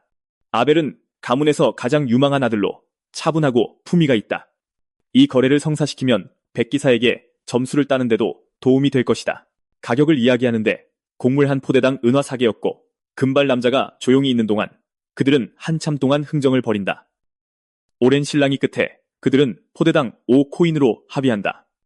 경호원은 어린 나이에도 불구하고 그 아이의 협상 기술에 꽤나 자부심을 느낀다. 알고 보니 주인공은 현실 세계의 온라인 흥정 사이트를 보며 그 모든 것을 배웠다. 임페람에 가는 계획의 일부는 돈을 버는 것이었고 곡물을 사는 것이 그 일부일 수 있다. 쌀 때 최대한 많이 사서 수요가 오르면 파는 것이 목적이다. 하지만 그의 영지에는 이미 1년치 식량이 충분해서 그리 수익성이 좋지 않을 수도 있다. 미래의 지식을 가지고 그는 앞으로 몇 달 안에 무슨 일이 일어날 경우를 대비하고 있다. 게임 스토리에 따르면 후계 계승이 일어난 직후 대기근이 닥쳐올 것이다. 그로 인해 무역이 엉망이 되고 곡물 가격이 폭등할 것이다. 그 많은 돈이 있어도 사람들은 식량을 살 수 없게 될 것이고 늙었든 젊었든 아무도 신경 쓰지 않을 것이다. 불행히도 그는 미래를 안다는 사실을 드러내지 않고는 친구에게 말할 수 없다. 지금까지 그 아이가 해온 모든 일은 정말 잘 풀렸다. 그래서 금발 남자는 이번에도 좋은 생각일 것이라고 생각하며 그들의 관계도는 전례 없이 50까지 올라간다. 마이너스에서 시작했기 때문에 그 진전을 보는 것은 소년에게 매우 보람 있는 일이다. 한 하녀가 나타나 백작이 저녁 식사 전에 이야기하고 싶어하며 절대 잊지 말아야 한다고 전한다. 그가 응접실에 도착하자 백작이 누군가를 소개해주고 싶어한다는 말을 듣는다. 그의 앞에는 보라색 머리를 한 프론텔의 딸이 서 있다. 그녀는 정말 예쁘고 이름은 아이리스 네론이다. 이 모든 것이 어린 소년에게는 큰 놀라움이다. 그는 이런 만남을 예상하지 못했다. 그가 다가가자 소년은 처음 뵙게 되어 영광이라며 자신을 소개한다. 게임에서 그녀는 엄청나게 강하고 아름다우며 인기가 많다. 특히 초반에 아주 유용한 강자가 될 때 더욱 그렇다. 유일한 문제는 그녀의 거만한 성격이다. 그녀는 약한 사람을 견디지 못한다. 그녀는 데이트 신청에 다이아몬드 이하는 받지 않겠다고 말한다. 그녀는 탐욕스러운 성격 특성을 가지고 있다. 그 특성 때문에 수많은 플레이어들이 그녀와의 관계도를 올리려다 파산했다. 게임에 파워 인플레이션이 닥치면서 S랭크가 흔해졌고 A랭크로 가치가 있어야 할 그녀는 결국 쓸모없어져 버려졌다. 그녀의 까다로운 성격 때문에 아무도 그 모든 걸 감당하고 싶어 하지 않았기 때문이다. 백작이 갑자기 뜬금없이 자기 딸을 소개해준 것도 이상하다. 그는 교활하게도 그들이 나이가 비슷하니 잘 지낼 것이라고 말한다. 아이리스도 주인공처럼 마법을 공부하고 있다. 계속해서 딸을 치켜세우며 그는 그녀가 마법에 뛰어난 재능을 가졌다고 말한다. 둘 다 배우는 입장이니 함께 공부할 수 있다고 설명한다.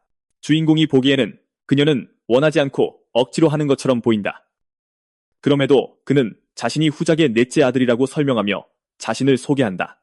자신의 직감을 믿고 그는 사실 그녀에게 조언을 얻기를 기대하고 있다. 그녀의 상태를 확인하자 그는 그들의 관계도가 마이너스 40인 것을 본다. 게다가 그녀는 흥미로운 재능을 가지고 있다. 그녀는 만화의 동반자다. 원작 게임에서 그 재능은 엄청나게 희귀하다. SSS 랭크 중 0.01%만이 그것을 가지고 있었다. 그러니 어쩌면 보라색 머리 소녀에게도 새로운 잠재력이 있을지 모른다. 그녀의 끔찍한 성격에도 불구하고 그 재능은 모든 것을 바꾼다. 그녀는 아벨님과 아돌프에 대해서는 많이 들었지만 주인공에 대해서는 들은 바가 없다. 그를 깎아내리려고 그녀는 자신은 2서클인 반면 그는 아직 1서클을 넘지 못했다고 말한다. 그녀가 어릴 때부터 불쾌했기 때문에 그는 짜증이 나지만 그는 마법을 배운 지 겨우 3개월 만에 그렇게 빨리 서클을 형성한 것은 그녀의 기록을 깬 것이라고 설명한다. 그녀는 더 오래 걸렸다. 그래도 시작하는 건 13살에 시작하는 것은 대부분 늦어도 10살에는 시작하기 때문에 정말 늦은 것으로 여겨진다. 그녀를 그저 칭얼대는 고양이처럼 생각한다면 그 짜증나는 태도를 참을 수 있다. 그는 예전에 병이 있어서 늦게 시작했고 최근에야 겨우 극복했다고 말한다. 그 장벽을 돌파하는 것이 얼마나 어려운지 알기 때문에 그녀는 그 말에 얼어붙는다. 그녀의 아버지는 그것을 극복하려면 몸에 비범한 만화를 타고나야 한다고 설명한다. 그래서 그것을 해내는 사람들을 천재나 영재라고 부르는 것이다. 어린 도련님이 고작 13살에 그것을 해냈다는 것이 믿기지 않는다. 바라건대 아이리스가 주변의 좋은 영향으로부터 무언가를 배울 수 있기를. 물론 그녀는 그가 1서클에 불과하다고 믿기 때문에 자신보다 약하다고 생각하는 사람과는 이야기하고 싶어 하지 않는다. 그 성격은 많은 문제를 일으킬 것이고 최대한 빨리 고쳐져야 한다. 그렇게 영입 프로젝트 3이 시작된다. 겉모습으로 사람을 판단할 수 없으며 그는 자신이 약하지 않다는 것을 증명할 것이다. 그녀는 소년이 이상한 방식으로 자기 얼굴에 너무 가까이 다가오는 것을 보고 기겁한다. 백작이 바로 옆에 있는 것을 무시하고 그는 그녀에게 1대1 대결을 신청한다. 만약 그가 진다면 그는 자신이 그녀보다 약하다는 것을 인정하는데 아무런 문제가 없을 것이다.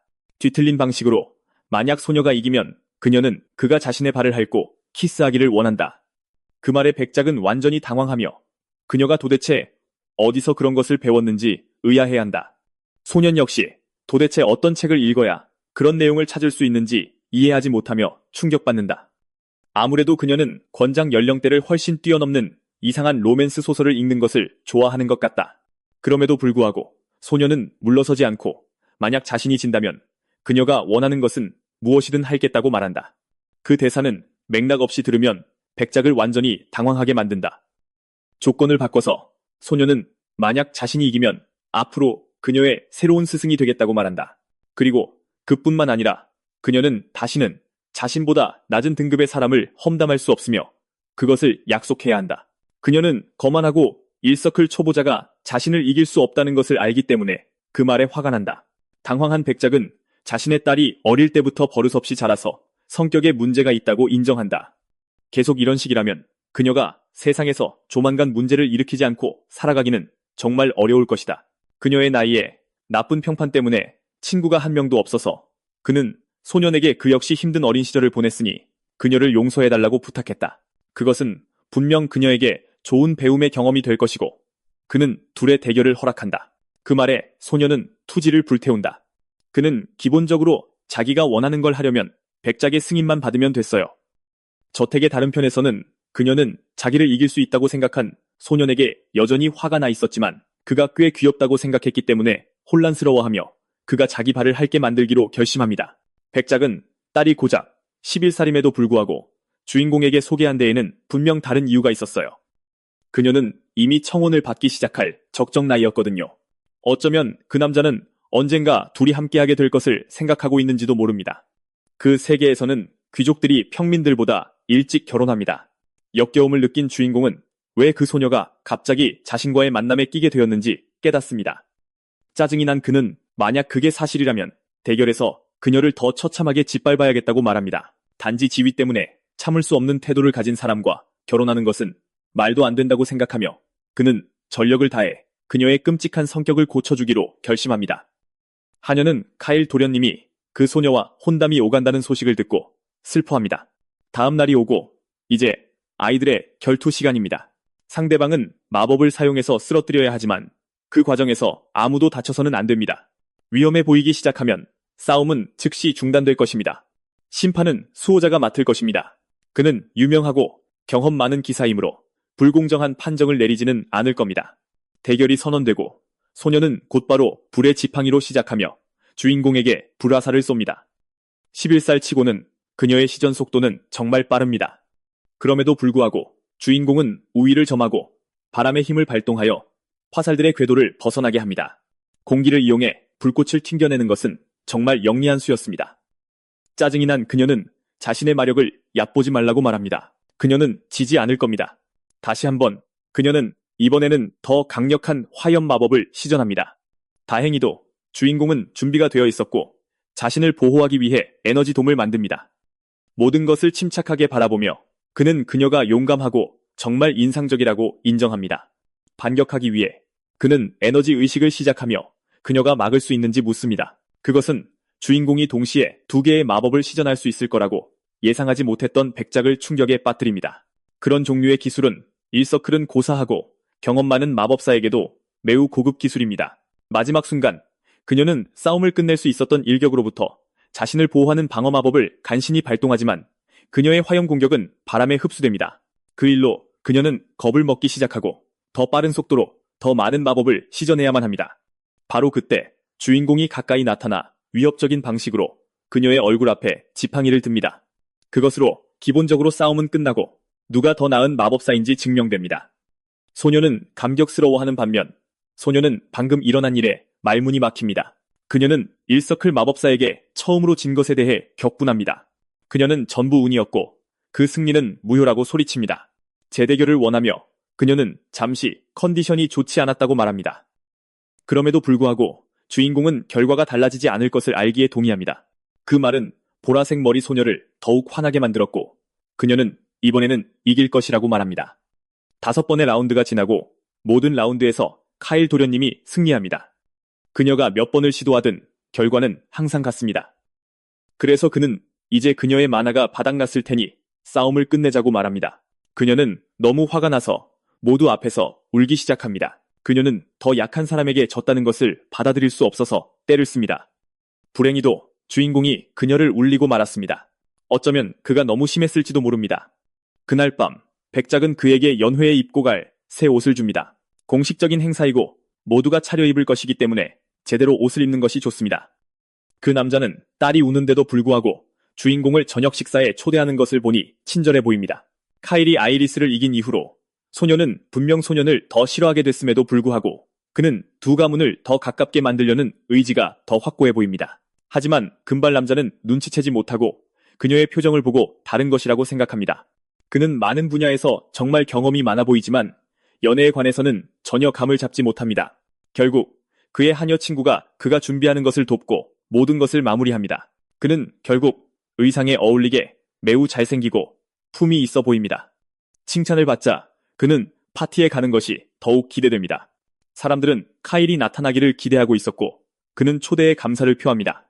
그들은 그를 만나서 기뻐하며 자신들을 소개하고 누구이며 어느 가문 출신인지 말합니다. 문제는 공주님이 이 가족 모임에 도착하는데 너무 오래 걸린다는 것입니다. 아까 그녀를 울렸기 때문에 주인공은 그녀가 자신을 다시 보고 싶어 하지 않을 것이라고 생각합니다. 다행히도 그녀가 마침내 방으로 들어오는데 정말 아름답습니다. 언제나처럼 그녀는 주인공과 다시 마주치자 당황합니다. 그에게도 똑같은 일이 일어납니다. 그는 그렇게 아름다운 사람 앞에서 어떻게 행동해야 할지 전혀 모릅니다. 그들의 우정이 완전히 망가졌다고 생각했기 때문에 예상치 못한 일입니다. 그녀는 이미 소년이 잘생겼다는 것을 알고 있었지만 그렇게 차려입으니 훨씬 더 멋져 보입니다. 이제 모두가 앉아서 저택의 맛있는 음식을 먹을 시간입니다. 주인공은 아까 있었던 일 때문에 그래야 할지 확신이 서지 않은 채 아이리스 옆에 앉습니다. 그가 직관 스킬을 발동하자 그는 그들의 관계 레벨이 약간 올라간 것을 알아차립니다. 그는 아무것도 하지 않았는데 어떻게 그들의 우정도가 30포인트나 뛰었는지 이해하지 못합니다. 아마도 그녀의 특성 중 하나 때문에 일어난 일이니 다음번에는 준비하는 것이 좋겠습니다. 다행히도 식사는 그가 예상했던 것보다 훨씬 더 즐겁습니다. 그녀조차도 가족들 앞에서는 거만하지 않고 차분하게 행동합니다. 하지만 그때 그녀가 오빠에게 후추를 건네달라고 부탁하는 순간이 있습니다.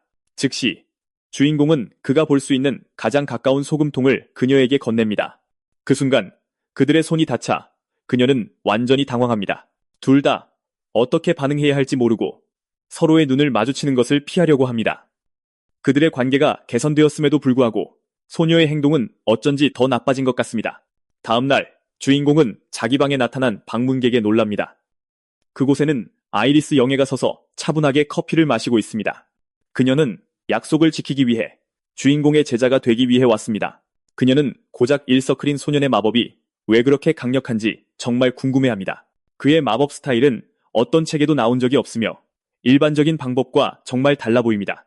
그래서 그녀는 그에게 이 새로운 마법 스타일에 대해 아는 모든 것을 말해달라고 요구하지만 그는 그녀가 태도를 바꿀 경우에만 제자로 받아들일 것입니다. 그래서 그는 그녀에게 다른 사람들에게 더 예의 바르고 친절하게 대하고 더 중요하게는 화내고 울면서 도망가기 전에 2번 생각하라고 부탁합니다. 그것은 그녀를 짜증나게 하는데 그녀의 아버지조차도 그런 요구를 하지 않기 때문입니다. 그래서 그는 자신의 마법이 정말로 독특한 방법, 즉 자신이 직접 만든 방법에서 비롯되었다고 설명합니다. 이 하이브리드 마법 방식은 세계 어디에도 발표된 적이 없어서 발명가에게 직접 배우는 것 외에는 배울 곳이 없습니다. 그리고 그는 그녀처럼 똑똑한 소녀가 창조자와 함께 훈련하는 것이 무엇을 의미하는지 이해할 것이라고 알고 있습니다. 열심히 생각한 후에도 그녀는 반박할 방법을 찾지 못하고 그의 조건을 받아들입니다. 영리하게도 주인공은 이미 모든 것을 미리 준비해 두었습니다.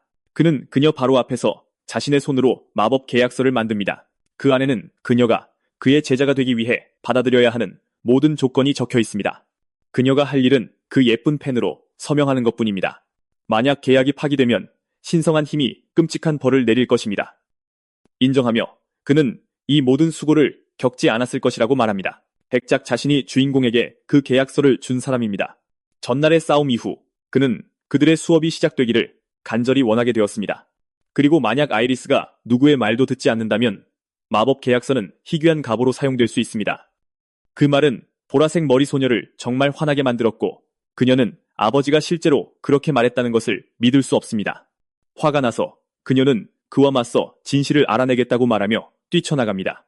문제는 그녀가 떠나면 그들의 계약은 취소될 것이라는 점입니다. 만약 그렇게 되면 마법은 가르쳐지지 않을 것이고 그들은 다시는 서로를 볼 수 없게 될 것입니다. 낭비할 시간 없이 그녀는 조건을 받아들이고 훈련을 받을지 아니면 방을 나가 다시는 주인공을 보지 않을지 결정해야만 했다. 25화. 그녀는 서류에 서명할지 말지 빨리 결정해야 한다. 인내심이 바닥난 소녀는 이 우는 연기를 오래 참아주지 않을 것이다. 그녀의 잠재력은 높지만 그는 그녀의 성격 때문에 포기할까 생각한다. 결국 그에게 필요한 건 끊임없이 돌봐줘야 하는 사람이 아니라 믿을 수 있는 동료다. 오랜 망설임 끝에 그녀는 동의하며 서류에 서명하겠다고 말한다. 그녀는 버릇없는 소녀처럼 여전히 짜증을 내며 계약서를 테이블에 내리친다. 하지만 주인공은 맹목적으로 서명하기 전에 조건을 읽어야 한다고 경고한다. 그는 이 계약에서 아이리스가 학생이 되고 자신이 스승이 될 것이라고 설명한다. 종이에는 계약이 성립되기 위해 따라야 할 7가지 규칙이 적혀 있다. 그녀는 처벌에 대해 너무 긴장한 나머지 그것이 꽤 가벼운 요구라는 것조차 눈치채지 못했다. 하지만 7번째 규칙은 정말 엄격해서 때로는 실제로 싸워야 한다고 요구한다. 주인공은 그녀가 왜 그렇게 마법을 배우고 싶어 하는지 묻는다. 그녀의 성격답게 그녀는 다른 모든 사람보다 더 나아지고 싶기 때문이라고 말한다. 칭찬받는 것을 좋아하고 약한 자들을 자기 규칙에 따를 때까지 두들겨 패는 것이 신난다고 생각한다. 사람들에게 존경받고 싶어서 마법을 공부하기 시작했다. 하지만 최근에는 혼자 공부하는 것도 즐기기 시작했고 자신의 기술이 성장하고 강해지는 것을 보는 것이 정말 재미있다. 그 때문에 책을 읽으며 밤을 새우는 것도 깨닫지 못할 때가 있다. 그녀가 얼마나 경쟁심이 강하고 발전하고 싶어 하는지를 보는 것은 동기부여가 된다. 그는 강력한 마법사가 되는데 가장 중요한 요소는 만화가 아니라고 확인시켜준다. 탐구에 대한 갈증과 지적 호기심이야말로 진정으로 마법을 이끄는 원동력이다. 그것들이 바로 만화, 컴패니언 스킬을 가진 사람의 재능이다. 그녀는 공부를 시작한 이후로 계속 더 강해지고 싶었다고 인정한다. 그리고 마침내 그녀는 그의 제자가 되는 것에 동의하며 계약서에 서명한다. 서류를 손에 든 주인공은 계약이 공식적으로 성립되었다고 말한다. 미소를 지으며 그는 곁에 있는 소녀와 함께 일하게 되어 기뻐하고 가까운 미래에 아이리스가 믿음직한 동료가 되기를 희망한다. 그 말에 그녀는 기겁하는데 그 말을 낭만적인 의미로 받아들였기 때문이다. 대화가 끝난 후 그녀는 방금 일어난 일에 당황해서 방 밖으로 뛰쳐나간다. 소녀는 정말 말조심을 해야 했다. 특히 꽤 잘생겼기 때문에 더욱 그렇다. 그 말을 듣고 하녀는 뒤에서 조용히 모든 것을 지켜본다. 그날 밤 주인공은 결혼에 대한 질문을 듣고 마시던 물을 뿜는다. 정말로 아이리스와 결혼할 거냐는 질문이었다. 질문한 사람은 예르지엘이었는데 겉으로 드러내진 않지만 어딘가 질투하는 것 같았다. 그는 13살이기 때문에 아직 결혼에 대해 생각하고 싶지도 않다고 설명한다. 짜증을 내며 그는 그 마을의 모든 사람들이 일찍 결혼하려고 서두른다고 말한다. 세상이 곧 멸망할 판인데 사랑과 결혼에 낭비할 시간이 없다. 그래서 하녀는 주인님이 지금 당장은 그런 생각을 전혀 하고 있지 않으며 적어도 18살이 될 때까지는 그럴 것이라고 이해한다. 갑자기 소녀는 자신의 엄마가 정말 아름다웠다고 말한다. 그래서 자라서 진짜 숙녀가 되면 엄마처럼 예뻐질 거라고 한다. 그녀가 떠나자 소녀는 방금 무슨 일이 있었는지조차 확신하지 못한 채 당황스러워하며 홀로 남는다. 그곳의 아이들은 정말 성숙해서 벌써 결혼 같은 것을 걱정한다. 그녀가 자라면 지금보다 훨씬 더 예뻐질 것이다. 지금도 이미 눈부시게 아름다우니까. 그리고 그는 예르지엘의 어머니가 누구였는지 조금 더 생각하기 시작한다. 그녀는 원래 귀족 가문 출신이었지만 노예로 팔린 여인이었다. 슬프게도 그녀의 아버지와 오빠들은 이미 죽었고 어머니와 여동생은 실종 상태다. 소녀는 분명 걱정하고 있지만 미안한 마음에 그에게 물어보지 못하는 것 같다. 그럼에도 소녀는 언젠가 그 일에 대해 알아봐야겠다고 결심한다. 며칠이 지나고 마침내 집으로 돌아갈 시간이 되었다. 아이리스의 가족이 문 앞에서 모두 우아하게 작별 인사를 하고 있다. 이상하게도 소녀는 스승님이 자기 집에 며칠 더 머물렀으면 하고 바란다. 다행히 다음 달에 그는 약속했던 마법을 가르치기 위해 돌아올 것이다. 언제나처럼 버릇없이 그녀는 다음에 그가 돌아오면 문도 열어주지 않을 거라고 말한다. 하지만 그 말을 하자마자 그녀는 극심한 복통으로 바닥에 쓰러진다. 그것은 스승님의 규칙 중 하나였다. 화내기 전에 신중하게 생각할 것. 그녀의 아버지는 고통이 사라질 때까지 진정해야 한다고 말하며 그녀에게 경고한다. 불행히도 효과가 없었고 그녀는 버릇없이 굴었기 때문에 몇 시간 동안 고통스러워했다. 멀리서 그 소리는 소년의 귀에 음악처럼 들리는데 그가 이 상황에서 어느 정도 이득을 보기 때문이다. 도시에 다녀오자마자 그는 형이 자신을 보러 왔다는 것을 깨닫는다. 다가올 대기근을 위한 곡물 비축에 대해서는 아무도 언급하지 않는다. 영리하게도 그는 형의 직감을 믿는다. 그의 형 또한 자신의 돈으로 일부를 샀는데 소년이 산 것보다 약 1000배나 많은 양이었다. 설령 그 돈을 전부 잃더라도 그는 걱정하거나 누구도 탓하지 않을 것이다. 긴장한 채 주인공은 돈을 전혀 잃지 않을 것이며 실제로는 엄청난 부를 쌓게 될 것임을 알고 있다. 훈련장에서 후작은 검수를 연마하고 있다. 갑자기 그의 아들이 몸을 닦을 수건을 가지고 나타난다. 그래서 후작은 궁금해하며 여행이 어땠는지 묻고 꽤 편안했다는 사실이 밝혀진다. 알고 보니 노인은 백작에게서 소식을 듣고 자기 아들이 마법을 가르칠 것이라는 것을 알게 되었다. 어떤 면에서는 이 경험이 아이에게 정말 좋을 것이고 그는 스승으로서 최선을 다해야 한다. 여전히 궁금해서 그는 백작이 다른 것을 언급했는지 묻는다. 결혼 얘기가 나왔지만 다행히도 그들 가문에는 그렇게 일찍 결혼을 강요하는 전통이 없다. 가문의 형들조차 결혼하지 않았으니 막내는 아직 걱정할 필요가 없다. 오랫동안 아팠으니 잃어버린 시간을 만회하기 위해 서둘러야 하고 아버지는 결혼 문제 전체를 자신이 처리할 것이라고 말한다. 그것은 아이에게 큰 안도감을 주는데 더 이상 그런 귀찮은 일에 발목 잡히지 않을 것이기 때문이다. 검을 거두며 후작은 아들을 정략 결혼으로 내몰 계획이 전혀 없었다고 말한다. 특히 그 자신도 아이의 어머니와 정식으로 결혼한 적이 없기 때문이다. 슬프게도 그는 그녀가 그것을 원하지 않았다고 인정한다. 그녀는 임신했을 때 현재 상황에 만족하며 어떠한 공식적인 것도 원하지 않는다고 말했다. 그녀는 신분 때문에 스트레스 받고 싶지 않았고 그저 그의 여자인 것으로 만족했다. 그의 친구들조차 그들의 관계를 인정했다. 어쩐지 그녀는 죄책감을 느끼며 상황이 어딘가 잘못되었다고 생각했다. 그녀는 돌볼 남편과 아이들이 있는 한 공식적인 직함은 필요 없으며 그녀와 그들이 낳은 아이들을 보호하는 것은 남자의 몫이라고 말했다. 그는 그들을 너무나 사랑하기 때문에 그렇게 하겠다고 약속하고 그가 가진 모든 사랑을 주겠다고 다짐한다. 지금까지 아들을 위해 많은 것을 해주지 못했지만 그는 최선을 다해 아들을 지원할 것이다.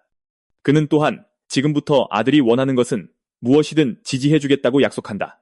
그 무뚝뚝한 노인이 부드럽고 감상적인 아빠처럼 행동하는 것을 보는 것이 이상하게도 예상 밖이었기 때문에 젊은이는 충격을 받는다. 게다가 주인공이 다른 가문의 강력한 딸과 결혼하면 그것은 큰 갈등을 유발할 수 있다. 노인은 가족을 무엇보다 중요하게 생각하며 그런 문제를 피하고 싶어 한다. 그리고 지금으로서는 순진한 아이 연기를 조금 더 유지하는 것이 중요하다. 대화를 마무리하며 그는 도서관에 공부하러 돌아가야 한다고 말한다. 전체 장면은 매우 어색했고 젊은이는 그를 아버지라고 부르지도 않는다. 펜던트를 바라보며 그는 그 여인이 여전히 원망을 품고 있는지 궁금해한다. 복도를 걸으며 주인공은 방금 들은 모든 것에 대해 생각한다.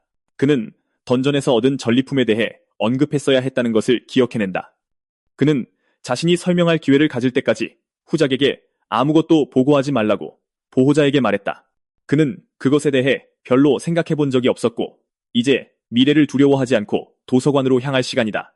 바로 그때 그는 복도를 걸어오던 다른 귀족과 정면으로 부딪힌다. 그의 앞에는 가문의 셋째 아들 듀크가 있다. 이상한 점은 그가 마지막으로 이야기했을 때보다 더 잘한 것처럼 보인다는 것이다. 주인공보다 2살 어리지만 그의 체격은 훨씬 더 기사 같다. 심지어 그 아이가 최근에 하급 전사가 되었다는 소문도 있다. 듀크는 동생에 대해 마지막으로 들었던 소식이 방 밖으로 나가지도 못한다는 것이었기에 놀랐다. 다행히 그 제약은 풀렸고 그의 공헌은 인정받았다. 하지만 듀크는 여전히 그를 믿지 않고 이 모든 것이 어떤 계략이라고 생각한다. 그 말에 주인공은 화가 나고 일종의 경쟁 관계가 시작된다.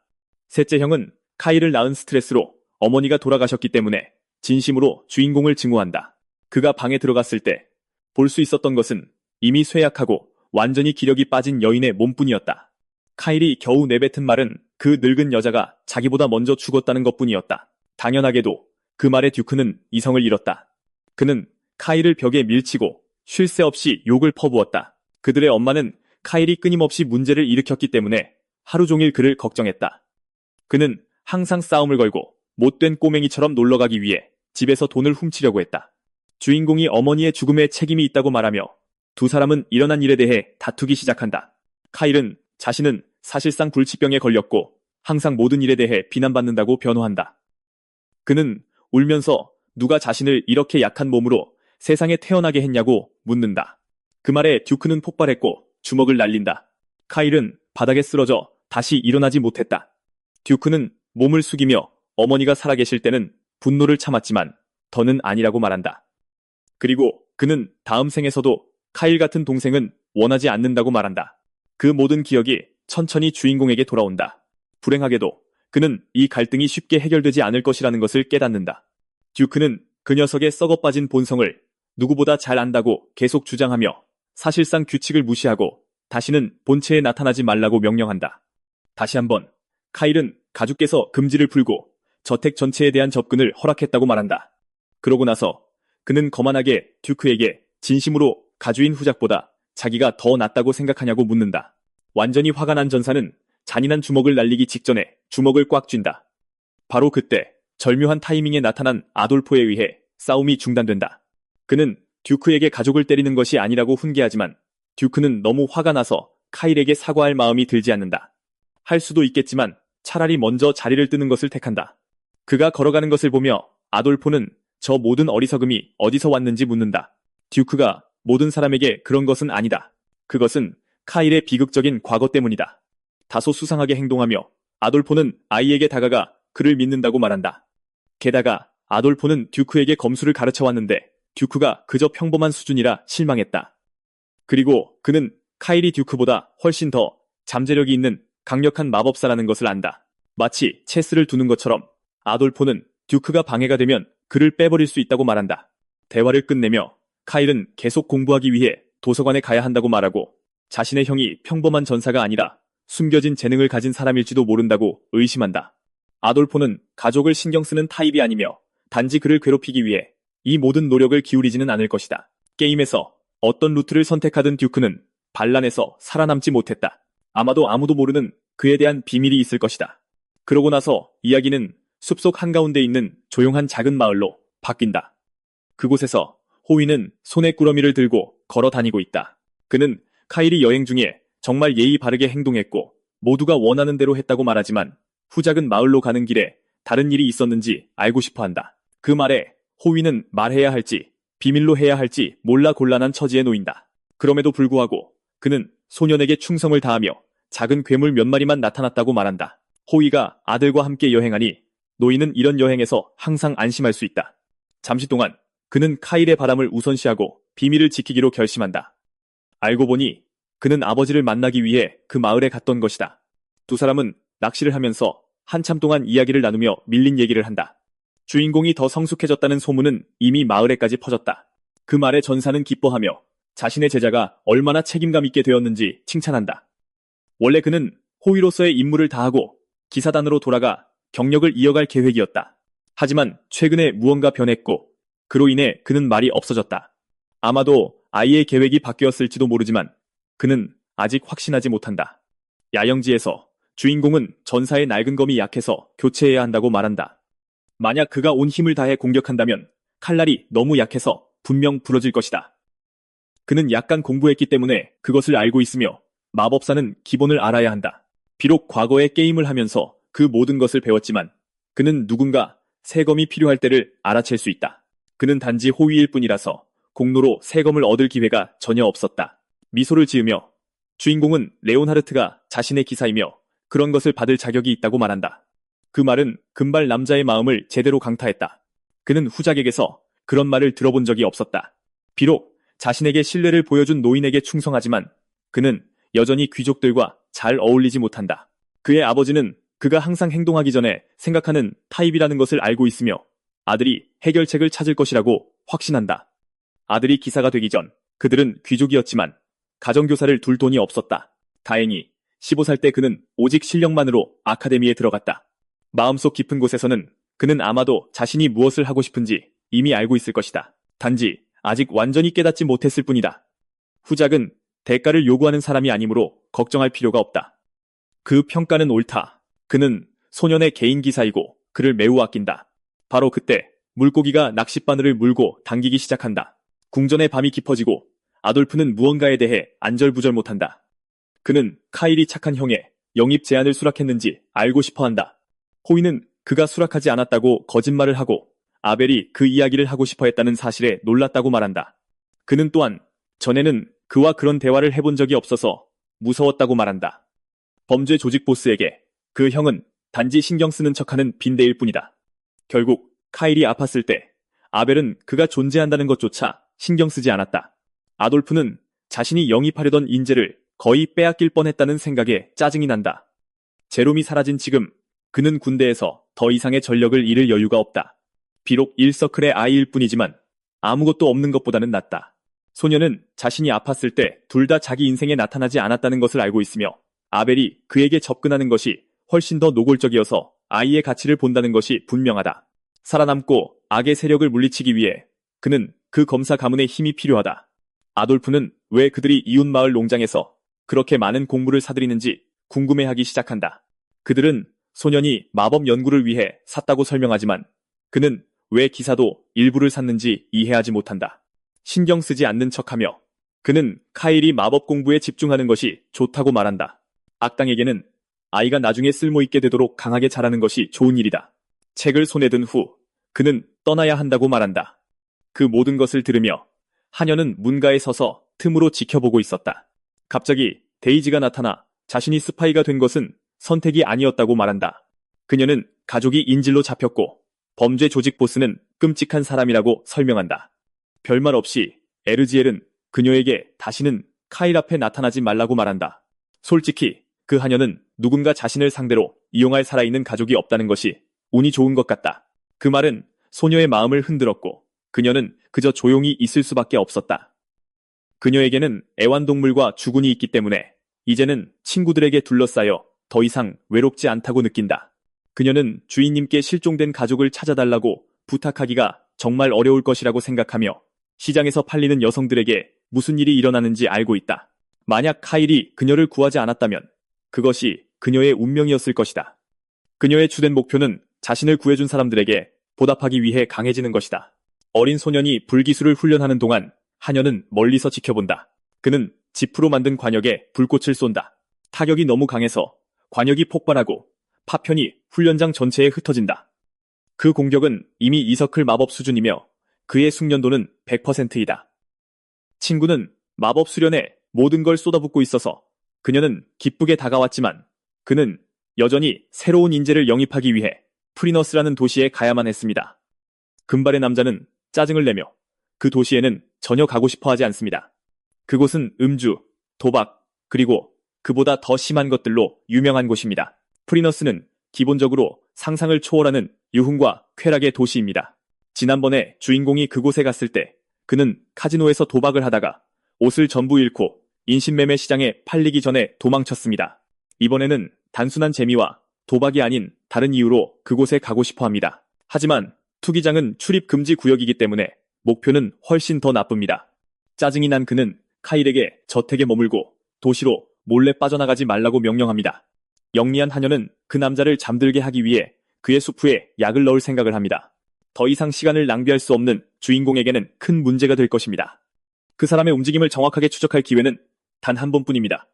시르하는 플레이 가능한 주인공이며 메인 캐릭터로서 정말 좋은 능력치를 가지고 있습니다. 그의 힘은 이미 증명되었고 주인공이 그를 영입할 수 있다면 악에 맞서는데 큰 도움이 될 것입니다. 문제는 그 소년이 카지노 도시의 지하 투기장 안에 있다는 것입니다. 한쪽에는 투기장의 무패 챔피언들이 있습니다. 다른 한쪽에서는 마검이 등장합니다. 아무도 저 마른 꼬마가 모두가 말하던 그 유명한 인물이라는 것을 믿지 못합니다. 비록 그가 약하고 비쩍 말라 보이지만 그는 오직 저 검 하나로 누구든 쓰러뜨릴 수 있습니다. 사람들은 그 소년이 무기를 만지는 순간 성격이 변한다고 말합니다. 그는 남자들에게 똑바로 돌진하고 그들은 도망치기 시작합니다. 사이코처럼 그는 그들 중 누구도 살아서 나가지 못할 것이라고 말하며 즉시 한 명을 해치웁니다. 투기장 전체가 피로 물들자 그는 다음은 누구냐고 묻습니다. 목표를 정하고 그는 눈앞에 보이는 모든 것을 베기 시작합니다. 예상대로 마검은 또 한 번의 미친 승리를 거둡니다. 그가 생각하는 것은 오직 다른 이들을 죽이고 사방에 더 많은 피를 뿌리는 것뿐입니다. 갑자기 검을 떨어뜨리고 정신적으로 지쳐 땅에 쓰러집니다.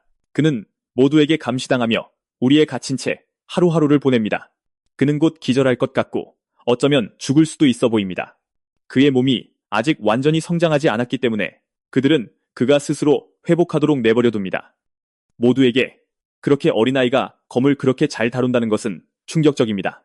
그의 이야기는 알려지지 않았고 살아있는 친척에 대해 아는 사람도 아무도 없습니다. 그는 주인공과 같은 나이이며 마검으로 알려진 투기장에 있습니다. 그가 팀에 합류한다면 그는 엄청난 인재가 될 것입니다.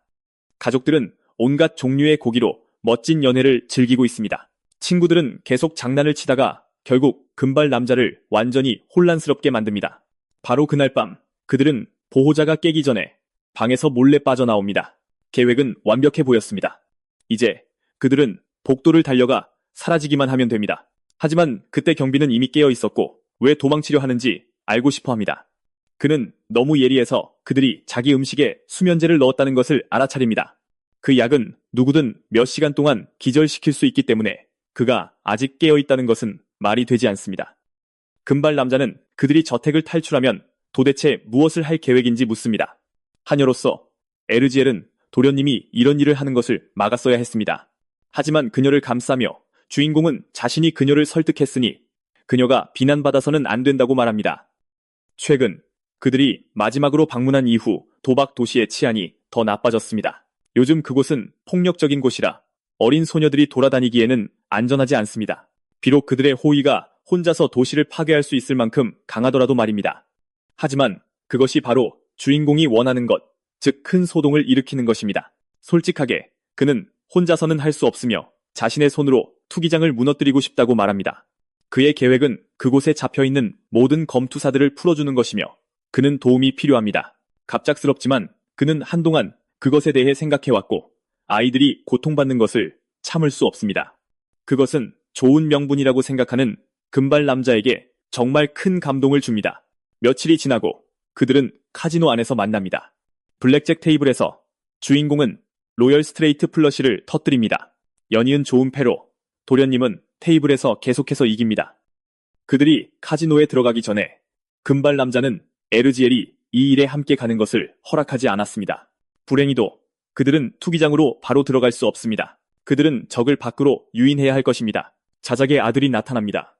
그의 이름은 치라타입니다. 엄청난 돈을 가지고 그는 최대 베팅으로 다른 종류의 게임을 하고 싶어 합니다. 낌새를 알아차린 주인공은 좀 더 재미있는 피와 비명이 난무하는 그런 재미있는 게임이 있는지 묻고 그것은 바로 그들이 서 있는 곳에서 몇 미터 아래에 있습니다. 주인공의 계획은 먼저 몇 라운드를 이겨서 친구의 기분을 좋게 한 다음 마지막에 모든 것을 잃는 것입니다. 치라타는 그 아이가 변했다는 소문을 들어서 약간 불안해하지만 아니요, 그는 여전히 똑같습니다. 카일이 온다는 소문이 퍼지고 자작은 즉시 그 소식을 듣습니다. 아마 아무것도 아닐 겁니다. 그는 그냥 도박하고 돈을 펑펑 쓸어 온 것뿐입니다. 그래서 치라타는 아버지를 안심시키며 자신이 그 호구 녀석을 혼자서 처리하고 통제할 수 있다고 말합니다. 그의 이론은 주인공이 착한 척하는 것에 지쳐 도박을 하러 집을 뛰쳐나왔다는 것입니다. 그의 계획은 그 어린 녀석의 마지막 한 푼까지 짜내는 것입니다. 아무나 그 장소에 들어갈 수 있는 것이 아니며 그는 마치 호의를 베푸는 것처럼 행동합니다. 그리고 그곳에는 그가 원하는 모든 것이 있기 때문에 도련님을 분명히 행복하게 만들 것입니다. 계획은 순조롭게 진행되고 있고 아이는 신나 보입니다. 하지만 그는 그곳 전체를 박살낼 것이기 때문에 신난다고 말하지는 않습니다.